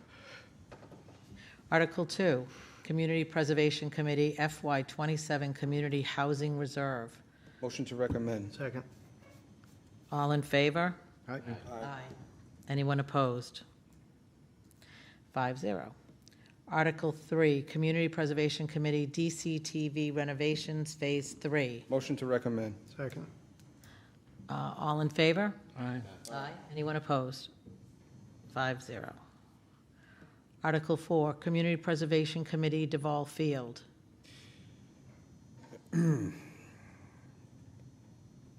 This is strictly the conservation restriction, correct? Correct, as read. Motion to recommend. Second. All in favor? Aye. Aye. Anyone opposed? There will be more discussion, I'm sure, at the pre-town meeting and town meeting. It needs a lot of clarification as to what procedure should be at town meeting as well. Article 5, Community Preservation Committee, Crapo Field Lighting. Motion to recommend. Second. All in favor? Aye. Madam Chair, just Yes. another clarification, just that, so the pre-town meeting, anyone from the public can go Yep. and speak, right? Yes. So And that's ask questions, yep. Another That's good opportunity Wednesday, to May get 27th. your crew out there and Okay, Article 6, Community Preservation Committee, Dartmouth Cultural Center. Motion to recommend. Second. All in favor? Aye. Aye. Any opposed? Motion passes 5-0. Article 7, Community Preservation Committee, Agricultural Preservation Fund. Motion to recommend. Second. All in favor? Aye. Aye. Anyone opposed? Motion passes 5-0. Article 8, Appropriation for the Cemetery Sale of Lot Fund. Motion to recommend. Second. All in favor? Aye. Aye. Article number 9, establish an FY 2027 maximum spending budget for revolving funds. And you can read the name of the fund, the maximum spending amount. Motion to recommend. Second. All in favor? Aye. Stop me if you have any questions. Okay? I'm good. All right. Recommend 5-0. Article 10, acceptance of the Capital Planning Committee report and funding of FY 27 capital plan. Motion to recommend. Second. All in favor? Aye. Anyone opposed? Motion passes 5-0. Article 11, salaries and stipends of elected officials. Motion to recommend. Second. Okay, all in favor? Aye. Anyone opposed? Motion passes 5-0. Article 12, Schedule A, FY 2027 budget appropriation, and that's a separate packet in our separate packet. And the town will appropriate $113,389,515. Motion to recommend. Second. All in favor? Discussion? Oh, discussion? Question. Go ahead. So I want to just say a couple things. I think there was a marked difference in this year's planning for the budget than we've seen in years past. I appreciate the collaboration that happened to get to this point. So I think that's a good direction. I think we still have challenges ahead that we all can recognize and know. But I think the collaboration and the team effort that was put forth to produce this budget is a good thing for this town. And next year is going to be another story, another challenge. But I appreciate the work that has happened to get to where we're at. Every year we learn new techniques, new styles, new ways of doing things, and how to implement it. This is what makes it so great and evolving, and it can only get better. I think the biggest change this year was us going to school committee. Usually we invite them here. I think that was one of our biggest. I would also add, excuse me. Yes, Dave. Sorry. I would also add, I've said this many times, and I think it needs to be, continue to be focused on, is that we need to focus on long-range planning, and we need to look at our school budget, and we look at the efficiency where we spend money, and that total collaboration from those three directions is going to help us going forward, because we're going to be spending a lot of money, and how we spend it, how we finance it, how we borrow, and how we ask our taxpayers to help finance these things is all going to be because we're giving them facts and angles that we really haven't done well before or done enough before. It's going to take that kind of effort to make that kind of presentation. And I would just add that, like, this budget, particularly as it relates to the schools, is a step in my mind in the right direction. It doesn't get us to an end goal of where the schools ought to be in the long term, but it's certainly a step in the right direction that maximize what we could do this year, and I think that's good work. Great. All right, we have a motion and a second. All in favor? Aye. Aye. Anyone opposed? Motion passes 5-0. Glad you didn't oppose it. Article 13, funding sewer and septic system betterments. You see we have a number here for $1,113,045. Motion to approve. Okay. Motion made by Mr. McDonald. Second. Second by Mr. O'Neill. All in favor? Aye. Aye. Aye. Article 14, funding solid waste enterprise fund. And if you look down, this has a number of items all being charged to the solid waste enterprise fund. Motion to approve. Second. All in favor? Aye. Anyone opposed? By the way, this does not raise the bag rates, just to let you know. Right. There's no rumors out there. This is 2 and 5, that's it. And you just cut through the middle of the sticker and it won't rip your bags. Yeah, it's easy enough. Just take a butter knife and just go right underneath the sticker and cut it in half. Leave the sticker on the bag. Who The cares? things that we are involved in. Going in the trash anyway. Article 15, funding Water Department Enterprise Fund. Again, this is a long list of items. These items are being paid for out of the enterprise fund. Question before we vote. Yes. Why the red line on the article number? Well, what happened was the document that you were provided, because of the packet, you were given a working document essentially. Okay. And so the red were items that the finance committee still needed to revote. So that Okay. was my own. Oh, You can okay. disregard. That was Okay. my own note. All right, I to just, self, you know, essentially. when I start seeing colors on things, it's kind of like, No, what's that going on? was Okay. that was red, so it stuck out to me to make sure the finance All committee right, voted. good. All right, motion to approve. Motion made. Second. Second by Mr. O'Neill. Mr. Silva, a question? Can you just give us sort of an update on how the new rates are impacting, or how, if they're helping, hurting? What are the new rates doing for us? I can tell you that myself and the financial team are regularly reviewing data. Monthly, actually, we review revenue and expenses, particularly for the enterprise funds. The new rates have, the projections are almost spot on to what we projected, which is good, right? That means we did a pretty good job of projecting that out. And we anticipate that starting with retained earnings in this year, we will start to see those balances build towards where they should be again. So, not crazy, and we do anticipate that we're going to have to raise rates again for this July 1st. Myself and our Director of Budget and Finance are actively working to calculate what we are recommending, but the good news is we're back onto a path of sustainability within these enterprise funds. Great. Madam Chair? Yes. Can you give us an update on the wells? Yes, the wells that have been offline for a number of years with the 4 logs. 6 years. Yep. They have been tested by DEP. As of late last week, they were being basically flushed, and they will be back online by the end of this week. If they're, yeah. So it's good news. Good to know. The bad news is we have a couple more that just went down. We had an electrical issue where an electrical pole actually snapped in half.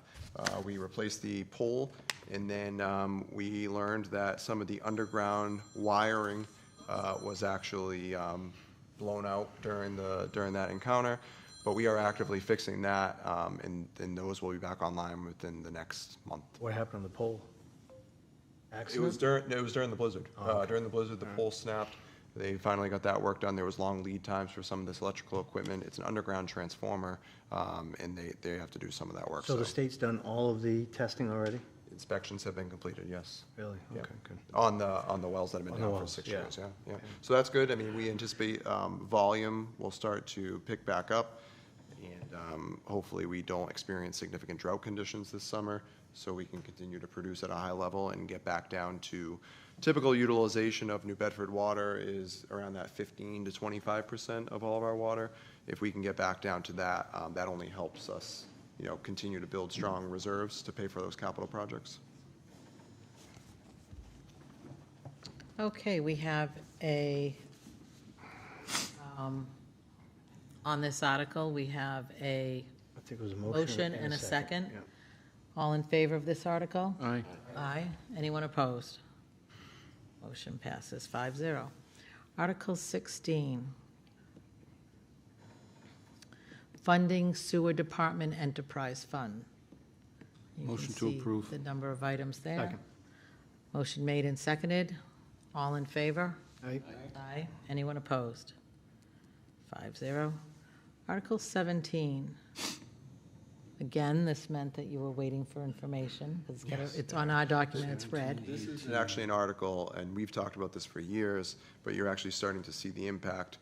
The cable revenues have been steadily declining.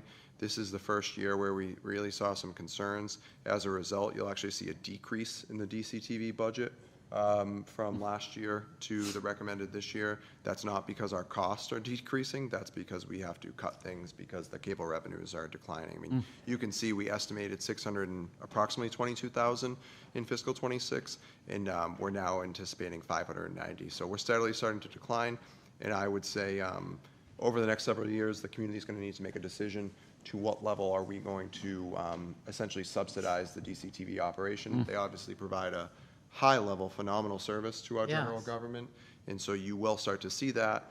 This year, we were able to make some small adjustments with some reductions, but you will, we anticipate subsidies needed going forward in order to sustain operations. The downfall of streaming. Exactly. So we can see 621 was the budget last year, and this year it's 590 from cable access franchise fees. Yes. Cable bill is over $350. People have a decision to make. Right. And to be honest with you, with Ripple coming in, it's going to get even worse. I think so too. I mean, it's good for them because they're going to have And it's customers. good for individual not customers' gonna be good for- services, but for it won't this. be good for No. Comcast. All right, so Article 17. Did you have a question? Motion to I'm approve. sorry. Second. Motion made and seconded. Nate, a question? So just to that discussion, what would be our plan for preservation of DCTV? Like, is it something that we'll put on our priority list to make sure that we're preserving DCTV into the future and start planning on how we replace Absolutely. revenue? We've started those discussions internally. What I can tell you is that there were a few items in the DCTV budget. One of them, equipment, we reduced that because they have some open article money that they're able to utilize for this year. It's a Band-Aid, right, to get by another year. We also, there's a line item that we pay for a service that's basically the fiber loop for all of our municipal buildings. We will be taking that out of the general fund this year. It makes sense, right? It's providing It's service for to all the everybody. buildings. And then myself and Gary continue to look at, the first area we would make an adjustment is in our indirect costs, right? So every enterprise fund is charged indirect costs. That pays for benefits for the employees that are charged to the general fund. That pays for, a small fraction of our general operations, so administration, accounting, collections, the departments that essentially support the enterprise funds but don't work directly for them, right? So we charge a fee back to the enterprise funds. So that's somewhere we would start to reduce, right? So we wouldn't charge them as much in chargebacks, where you can see that, right? This year, that's 126,386.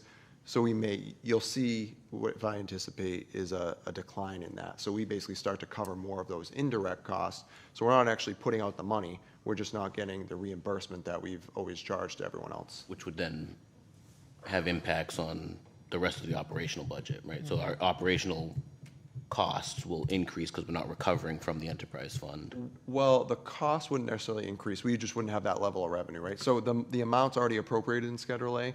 So I'm going to use round figures here for conversation purpose. Take $100,000 for the accounting budget. We then charge back a percentage to each enterprise fund, but it's still all appropriated in Schedule A. But when we look at revenues, we consider this money for revenues. So you would see a reduction in revenues. However, I will say in a $113.5 million budget, we're not going to go from a 126,386 this year to 0 next year. We may look at reductions over time. We may get to a point where we simply just charge them back for their direct benefits, right? So we're not going to cover things like health insurance for the employees, OPEB, and other direct liabilities. But the other pieces that we're already paying for out of general government are the areas we would start to make reductions. So it'd be a reduction of revenue that would be the impact to the balance sheet, so to speak. Exactly. We would only recommend this for a DCTV because they're providing a service to the whole community, right? So it's not necessarily comparable to a water enterprise fund or a sewer enterprise fund or waterways. A little bit different, which is why we think long-term it's a viable solution. Question? Mr. Talabon? Cody, do we have any leverage with Ripple when it comes to providing us some compensation for getting the business? No, internet providers do not. There's no agreement with the municipalities. They don't pay anything. I'm not even in agreement. It'd be a requirement based on our part that some kind of a service fee that we can manufacture that. No, we can't require that. They don't get any sort of permit with us, so we can't require it. I wouldn't say require. I would say. Well, I can see where you're going, Dave, because they certainly made a case for, tell us what the community needs. We want to be involved in our community. We can call it what we want to. See if there's a grant I'm going to check out that QR code. I'm just saying. Yeah. They're more supportive of community events, right? So you want to have a fireworks show or something, right? They'll be a sponsor of things like that. But on the other hand, I think legitimately, I'm going to guess they're asked this all the time in some form, and they probably do it in some form. A 5% whatever fee, we can make it up. Let's face it, once they install, no one else is going to be coming in, and they have a monopoly to a degree, a part of a monopoly. And they also made it pretty clear that they're not, unless the numbers work, they're not going to do the whole time because the numbers won't work. So therefore, we have an obligation for that too. So maybe it's a little research we can do in terms of what other towns and cities do, if anything, or are we just going to go out and ask? And I understand we can't require it. We can request it and put it in a form because we need it, because our services are they're diminishing at a fast rate that we don't know. And I do know that they do look for grant money, but once we get that assistant town administrator on the books, we'll be hoping to force them to look for some. yeah, the money grants in can this definitely help for capital things, but we don't acquire grants for typically operational costs. No, but which that's if it can take over some of the other expenses, worth looking at. He's going to have to start selling ads, that's all. Oh, He needs a gosh. big value outlet to come back and buy Sell some ads on ads. DCTV, Dave. All Chris, right, so that's on, fair, no harm in asking, is there, Chris? No, nothing. Because they've been asked before. Yeah. I guarantee it. Article 17, we do have a recommendation and a second. All in favor? Aye. Aye. Anyone opposed? No. Article 18, funding Waterways Management Enterprise Fund. Motion to recommend. Second. Whoops. Any questions there? All in favor? Aye. Aye. Any opposed? No. 5-0. All right, Article 19, the appropriation for use of collective bargaining stabilization fund. Motion to recommend. Second. Motion made and seconded. All in favor? Aye. You can read within the text what that's supporting. Article 20, appropriation for use of full-day kindergarten stabilization fund. Motion to recommend. Second. Motion made and seconded. All in favor? Aye. Anyone opposed? No. 5-0, that passes as well. Article 20, Article 21. Motion to recommend. Second.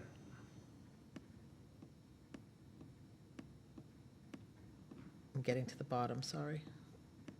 Article 21, we have a motion made and seconded. All in favor? Aye. Aye. Anyone opposed? No.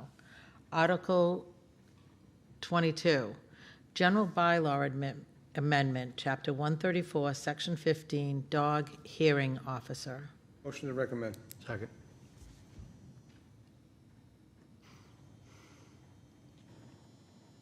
All in favor? Aye. Aye. Anyone opposed? No.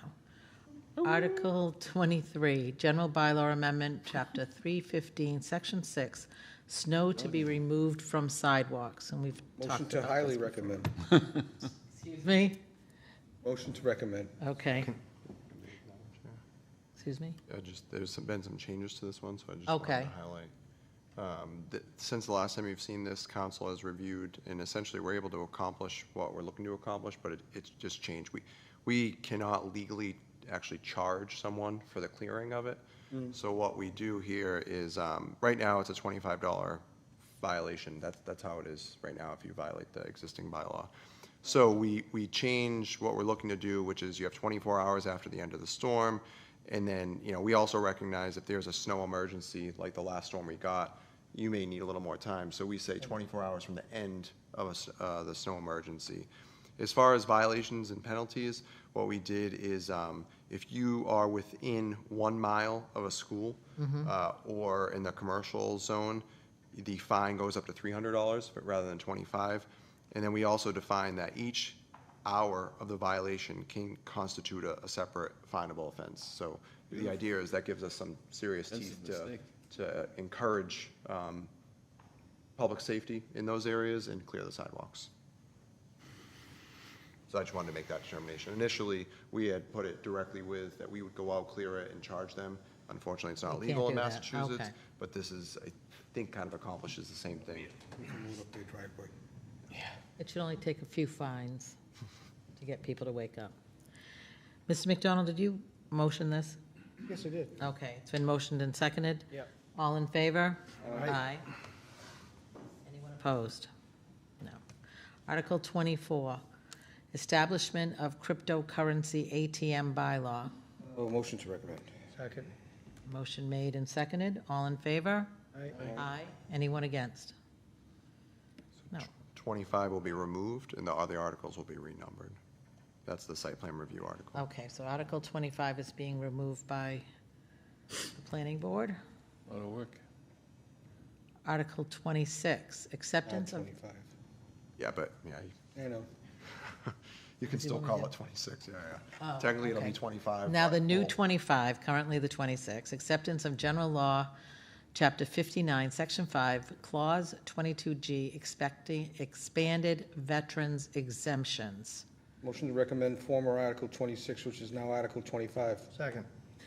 All in favor? Aye. Any questions? No. Article 27.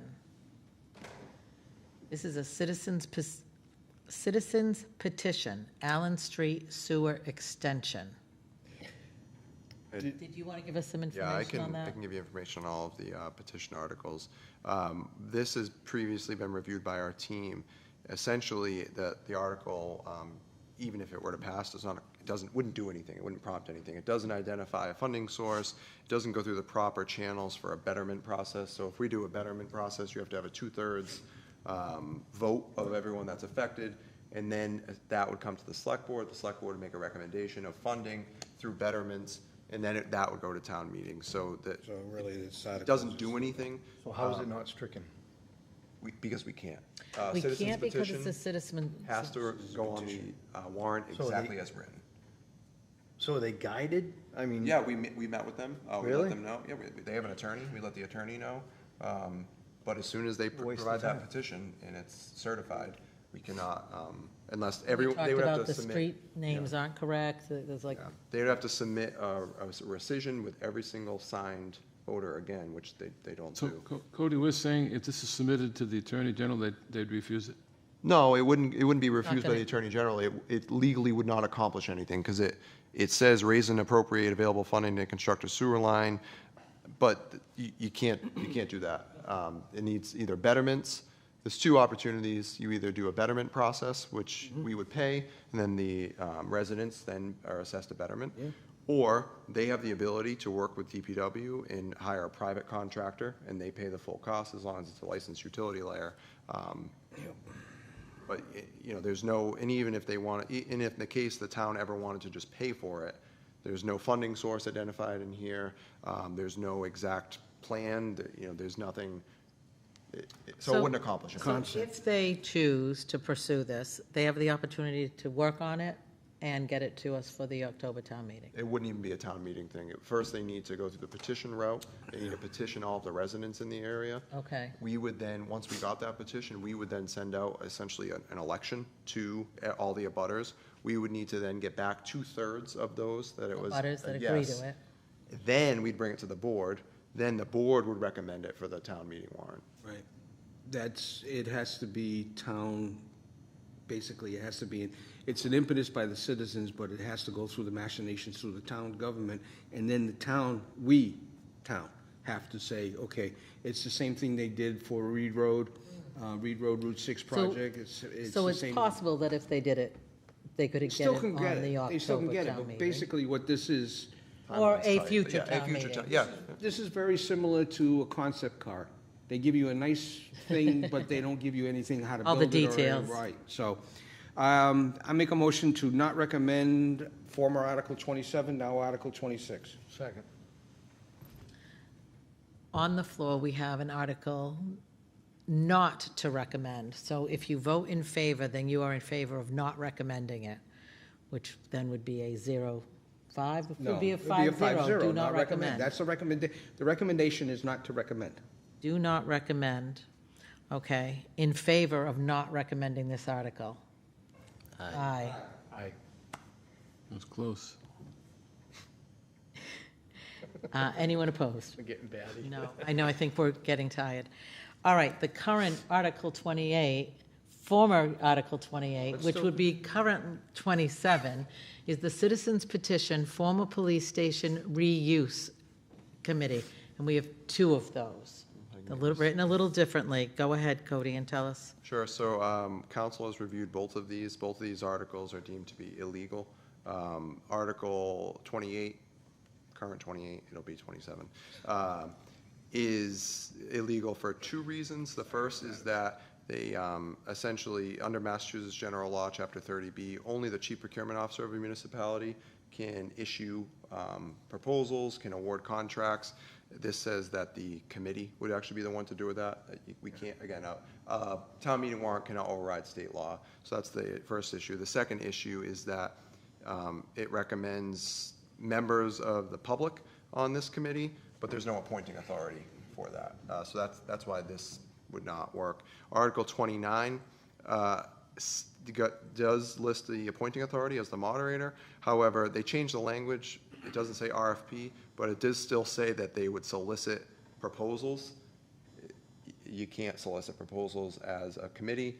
Only the chief procurement officer can actually solicit proposals. So that's why you do have an item on your agenda after this to hopefully address this, but council has had the opportunity to review these. And Based upon the recommendation by town council, I am going to make a motion to not recommend former Article 28, former Article 29, now Articles 27 and 28, not to recommend. Second.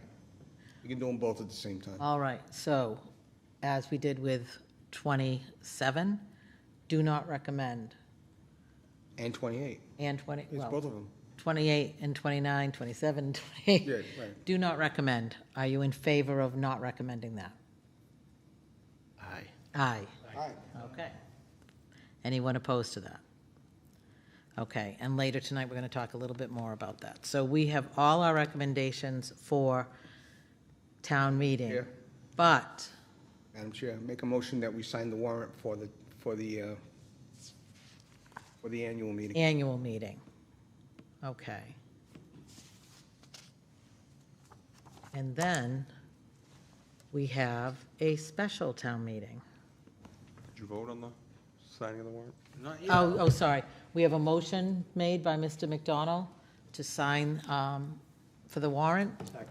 Seconded. All in favor? Aye. Anyone opposed? That'll be passed around. On page 89 in your packet, we now have the special town meeting, which will be held that same day. Usually the moderator stops things and we do the special town it's 10 meeting. o'clock.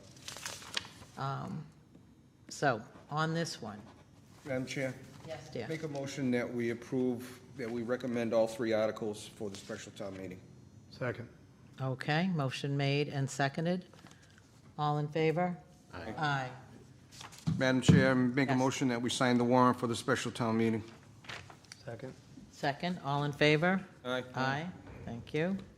We shall do that, thank you. And while we're signing that, we will move to the next article, which is Next item. the next item, which is the Police Station Use Review Committee. Tell us about this. Yes, so as previously mentioned, we did receive 2 petitioned articles for the town meeting to essentially adopt a police station reuse or review committee. Although those are being deemed out of order because they're not legal, I think there is a clear message from a number of residents from the community that they have an interest in this. And so I wanted to bring forward to the board the prior police station use review committee. This was the charge adopted in 2019 by the board. It's specific in that the committee will be charged with reviewing various options to which the previous Dartmouth Police Station, obviously there's no longer modular homes, so that is not valid, but the police station and land located at 249 Russell's Mills Road can be used or removed to benefit the citizens of the town of Dartmouth. The committee shall serve until they have made their final report to the select board and the report is adopted by the select board. The specific charge is to work with town administrator, director of inspectional services, director of planning, and other interested citizens and committees, develop recommendations, estimated costs for the disposition of the existing building and property, meet on a monthly basis or as needed. So again, essentially to do what the warrants articles were looking for. In here, it's recommended to be a 9-member committee, 5 citizens at large, and then the town administrator, director of inspectional services, planning director. This has the director of development, which the position no longer exists, so we would do the assistant town administrator. Motion to revive the police station use review committee. Second. Any questions? I have a question. Okay, Mr. Tattlebaum? Are we able to, at this point in time, discuss the time frame regarding the use of the land behind the old police station? Yeah, I mean, we in our discussions with the EPA, we have made a commitment that would allow them to utilize the property through 2030. It may be done earlier, but part of our agreement with EPA in cleaning up the properties is that they can use the former police station property through 2030. So nothing precludes the community from investigating opportunities and taking action within reason, but we do still need to make sure that the EPA has access to that site through 2030. And that'll be coordinated with the review committee. And that'll be one of the restrictions, one of the criteria we'll establish with that committee. Yes. That is a considerable consideration. Okay? Such a weird town. Question, Nick? So are we voting on this charge as the charge of the committee, or we're going to? With the assistant town administrator added, and then the modular homes were stricken, unless there's any edits that the board would like to see in addition. I'm fine with Cody said. Do we have a time frame on the establishing the committee? If the board votes and approves it this evening, we will start to advertise after town meeting. We're still trying to kind of get our head above water, but if we advertise the openings in June, make appointments sometime in July, I'd like to be able to start meeting by the end of summer. Okay. Is that the time frame you would prefer? Yeah, I think that's a realistic time frame of when we can start to meet. I think I'm generally fine with the wording modified. Okay. Motion made by Mr. McDonald, seconded by Mr. O'Neill. Memory serves. All in favor? Aye. Aye. All right, our next item is a proposal by Cody as town administrator on a town department summer schedule. So Yeah. tell us what's behind Thank this. you, Madam Chair. As you all know, the market for municipal jobs is becoming more and more competitive. We also, we see more and more residents that are, working. They work, 9-to-5 jobs, and don't necessarily have the availability to come into town hall. We think we've done a really good job of getting most of our services online, but there are still things that require people to come in. And right now, if you work, a day job, it can be difficult to get into town hall. So with that in mind, and what are some additional benefits that don't have a monetary value that we could look to offer our employees, we began doing some research on what are other town halls open. And so what we've done is we've put together a list of all the comparable communities identified in the compensation and classification study. There's 18 of them. Of the 18, only 4 are open all day on Fridays. And so with that, what you see is most have a late night. So they're open to the public, a late night, and they'll extend their days a little bit here and there. So I've thrown this out to all of our department heads for them to consider. They are in the process of gathering feedback from their staff. What I'd like to do is at least get the board's thoughts on this, in essentially, again, twofold, providing what I think would be a better quality service to the community. The collector's office did used to do this years ago. It was only the collector's office. It stopped for some time. My proposal would be actually town-wide. Obviously, town hall would be the kind of the biggest implications. We're working with the COA. We would likely do a rotating schedule at the COA, so they would need to remain open on Friday afternoons because they have different programming, but then we may look to extend a late night there as well, but that would be in addition to that. DPW, several DPWs throughout the Commonwealth do this. The only challenge becomes if you have a holiday, because trash and recycling then gets pushed out. But other than, and it's a Monday holiday, I should say. But my proposal is the hours, the shift is just summer. Most of these communities do it year round. I think as a good starting point, it would be a test period in the summer. We did put out a survey, particularly to town hall staff. And as of around 5 o'clock this evening, 78% of the staff were supportive of this. We did have 22% that preferred the status quo. But again, more of a dialogue. We would, at Town Hall in particular, what we would look to do is a Monday evening, staying open until either 6:30 or 7 p.m., so that you gain 2.5 hours there, and then we would add a half hour on Tuesday, Wednesday, Thursday. So we would either open up Town Hall at 8 a.m. or keep Town Hall open until 5 p.m. And then Friday would be a 4-hour day. So if we started at 8, it would be 8 to 12. If we did 8:30 to 12:30. Library hours would remain unchanged. They're already open, extended hours, so it doesn't really work there. But yeah, we're trying to look at ways to make ourselves more available to the community and also offer a benefit to our staff. I mean, they're still working, they're full schedule. It's not like we're paying them for hours they're not working. And as you see here, we're one of the few communities of our comparables that do not have this. And yeah, just wanted to bring it forward to get the board's thoughts. I like the idea of doing this over the summer because that's hopefully we'll have good weather. Mm-hmm. We'll have our better weather then. It gives an opportunity. Mr. Tattlebaum. So the overall goal is to reduce Friday's hours and add it on to other days of the week. And have a late evening, right? Because we also want to make sure we're available for people who can't come in, 8 to 4. No, I understand that. Yeah. So I got some experience over my career with hours like that. I consider that the days you stay open later, the evenings, make it the same as opposed to Monday different than Tuesday, because people can develop a routine to understand that it's open till 7 and 7 or whatever the day is, Monday and Tuesday, rather than, I think you just mentioned maybe a different hour for the 2 days. Oh, I think it was Monday late because that's the day we meet as well. So that would be late enough for people to come after their 5 o'clock shift.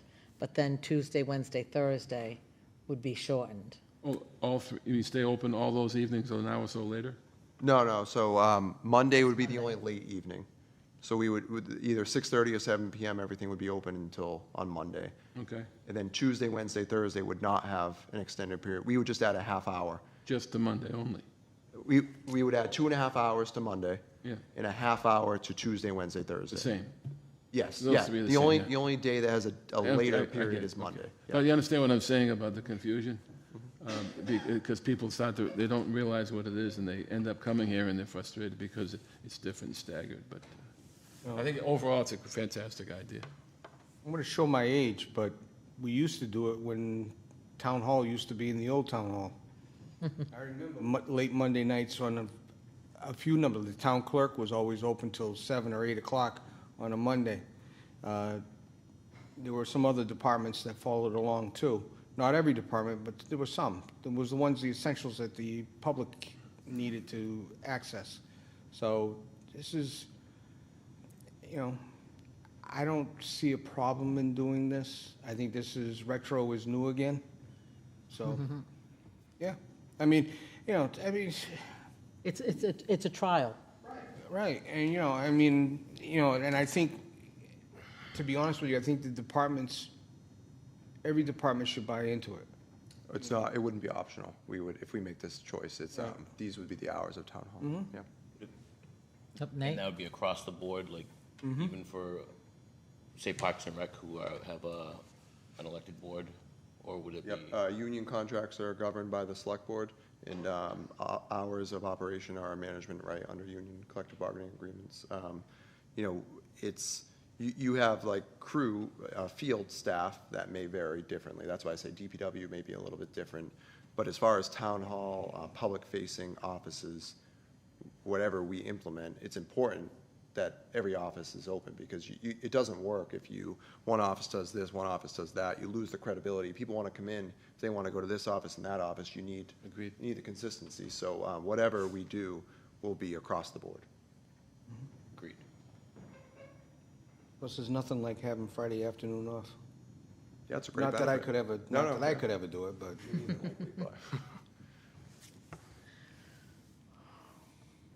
So would you like us to make a motion? How are you going to handle people that want to take their lunch at the end of the day and add, are they going We to don't- ask you to get out of here at 11:30 versus 12? No, we don't allow people to take lunch at the end of the day. It needs to be taken during the day, during the middle of the, in their shift.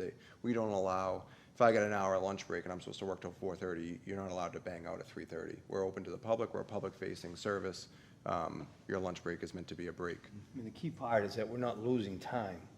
No, the hours for being the open public's still perception. will be open 40 hours a week to the public. Right. And I think arguably a benefit being open an evening. So, I mean, from the employee standpoint, it does make it a little bit more competitive.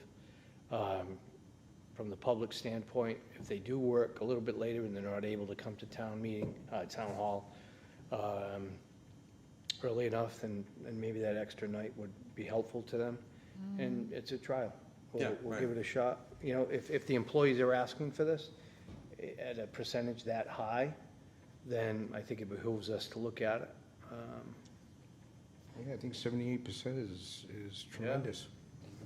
For me personally, from the public side, I typically have a long commute, and I have to leave work early to get here. If I need to be at town hall for something, I need to leave work early to get here. So I think that's a huge help for the public. But to Dave's point, to keep it consistent so people don't have to try and remember, bring out the smart calendar and, oh no, it's Yeah, plastic day. consistency will be important if the board is agreeable. I'd like to do it as a trial period, essentially June 22nd through the week, up Labor Day, essentially. And then I think we circle back and see, did it work? Is this something we want to do year-round? Or did it not work? Did it work just for the summer? And if it worked just for the summer, maybe this becomes an annual thing for the summer. I think, again, it's a trial period to get an idea of what works, what doesn't, and then we go from there. Do you think the union leadership would appreciate us looking at this? I would hope so. You think so? I hope so, yeah. Find out. You don't need a motion or anything, just blessing? Yeah, no, as long as the board is agreeable, we're still finalizing what that looks like I said, either 6:30 or 7, and then whether we add a half hour in the morning or in the evening. But I just didn't want to come forward with you after doing everything and you say, well, no, we have no interest in doing that.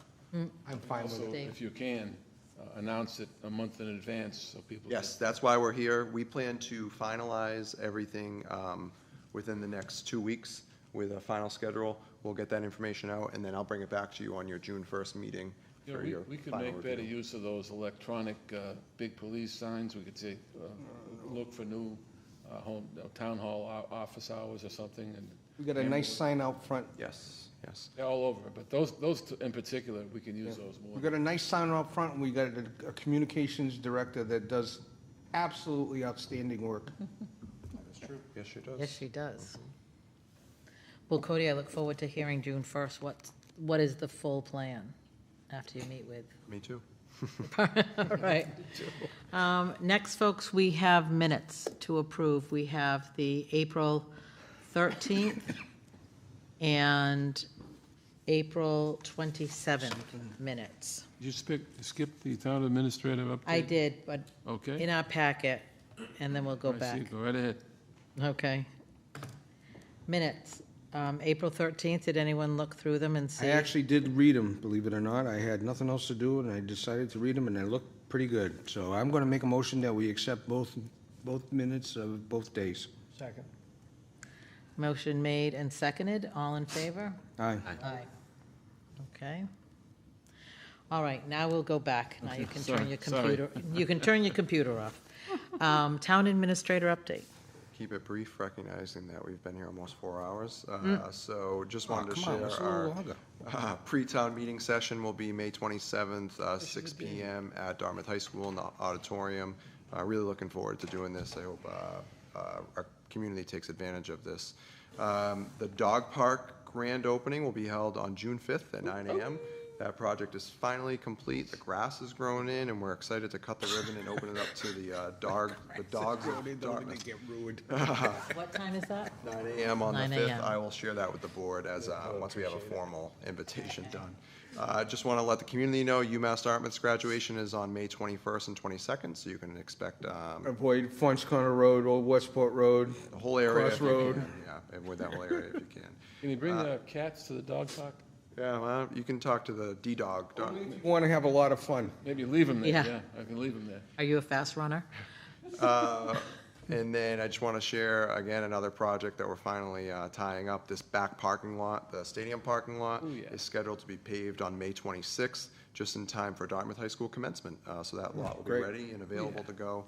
Kudos to Tim Barber and his team for getting that done. And then Steve already mentioned this, but I just want to reiterate, we have an information session and feedback session, joint meeting of Parks and Rec and Waterways tomorrow evening, room 315 here at Town Hall, 5:15 p.m.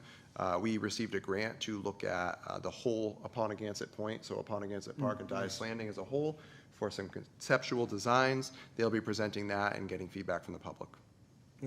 Excellent. Thank you. We talked about proposed town projects last time we were together. Anything to report on old business? No, 40Bs are still moving forward. We anticipate a decision on the former Hawthorne Country Club later this month. And no new updates on, we'll have a new update to share on Bliss Corner at the next meeting. No new updates on Lake Nokichoke and municipal broadband. Obviously, you got a great update from Ripple Fiber this evening. Yes. All right, select board updates. Mr. McDonald? Yeah, first of all, I want to apologize for not being at the executive session and the start of the meeting. I was enthralled with a junior varsity game for my granddaughter, which, by the way, they won with her walk-off home run. Oh, nice. So I was very Little very proud. happy, yes. Yeah, Proud grandpa. excellent. That's all I have. And Proud Grandpa will be at tomorrow night's orchestra. Oh, yes. After we go for another game. Thank Right. God it's in Dartmouth, so we don't Oh, have to. yeah. so. That, we're not scheduled to attend until 8 p.m. So keep that in mind. Okay. For your nap. Mr. O'Neill, anything? Pass. Mr. Tattlebaum? I'm good, thank you. Okay, Nate? Mr. Silver, I should say. I refer to everyone that way. Call me Nate, feel Okay. free. I think a previous meeting, we talked about having Kathleen Stanley come in at some point. Was that still on our list of things to do? Yep, Kathy can come in over the summer. We've just been focused on budget and the warrant, but yeah, Kathy, definitely, we can have her in for an update. Awesome. Are there particular items that you were looking for? What's running through my head specifically is just what we get for solar generation, and if there's any other opportunities specifically as we're preparing to do a roof for the high school. I don't know if that's something that can be considered, and that's something if there's any funding available to help with that type of stuff. But in the context of doing a new roof, that would be the time to talk about if it makes sense to do solar or not. Yes, absolutely. We can get some answers for you. We have had discussions, so I can certainly fill you in. Sweet. Put a bid in for that, Nate. Absolutely nothing. Our next meeting is June 1st. Monday, June 1st, town meeting eve. Anyone in the listening audience, as we've discussed several times tonight, Wednesday, March 27th at Dartmouth High School, we'll be having a pre-town meeting. To anyone that wants to know more information or is concerned about asking a question on town meeting floor, that night is your night, so see you then. Motion.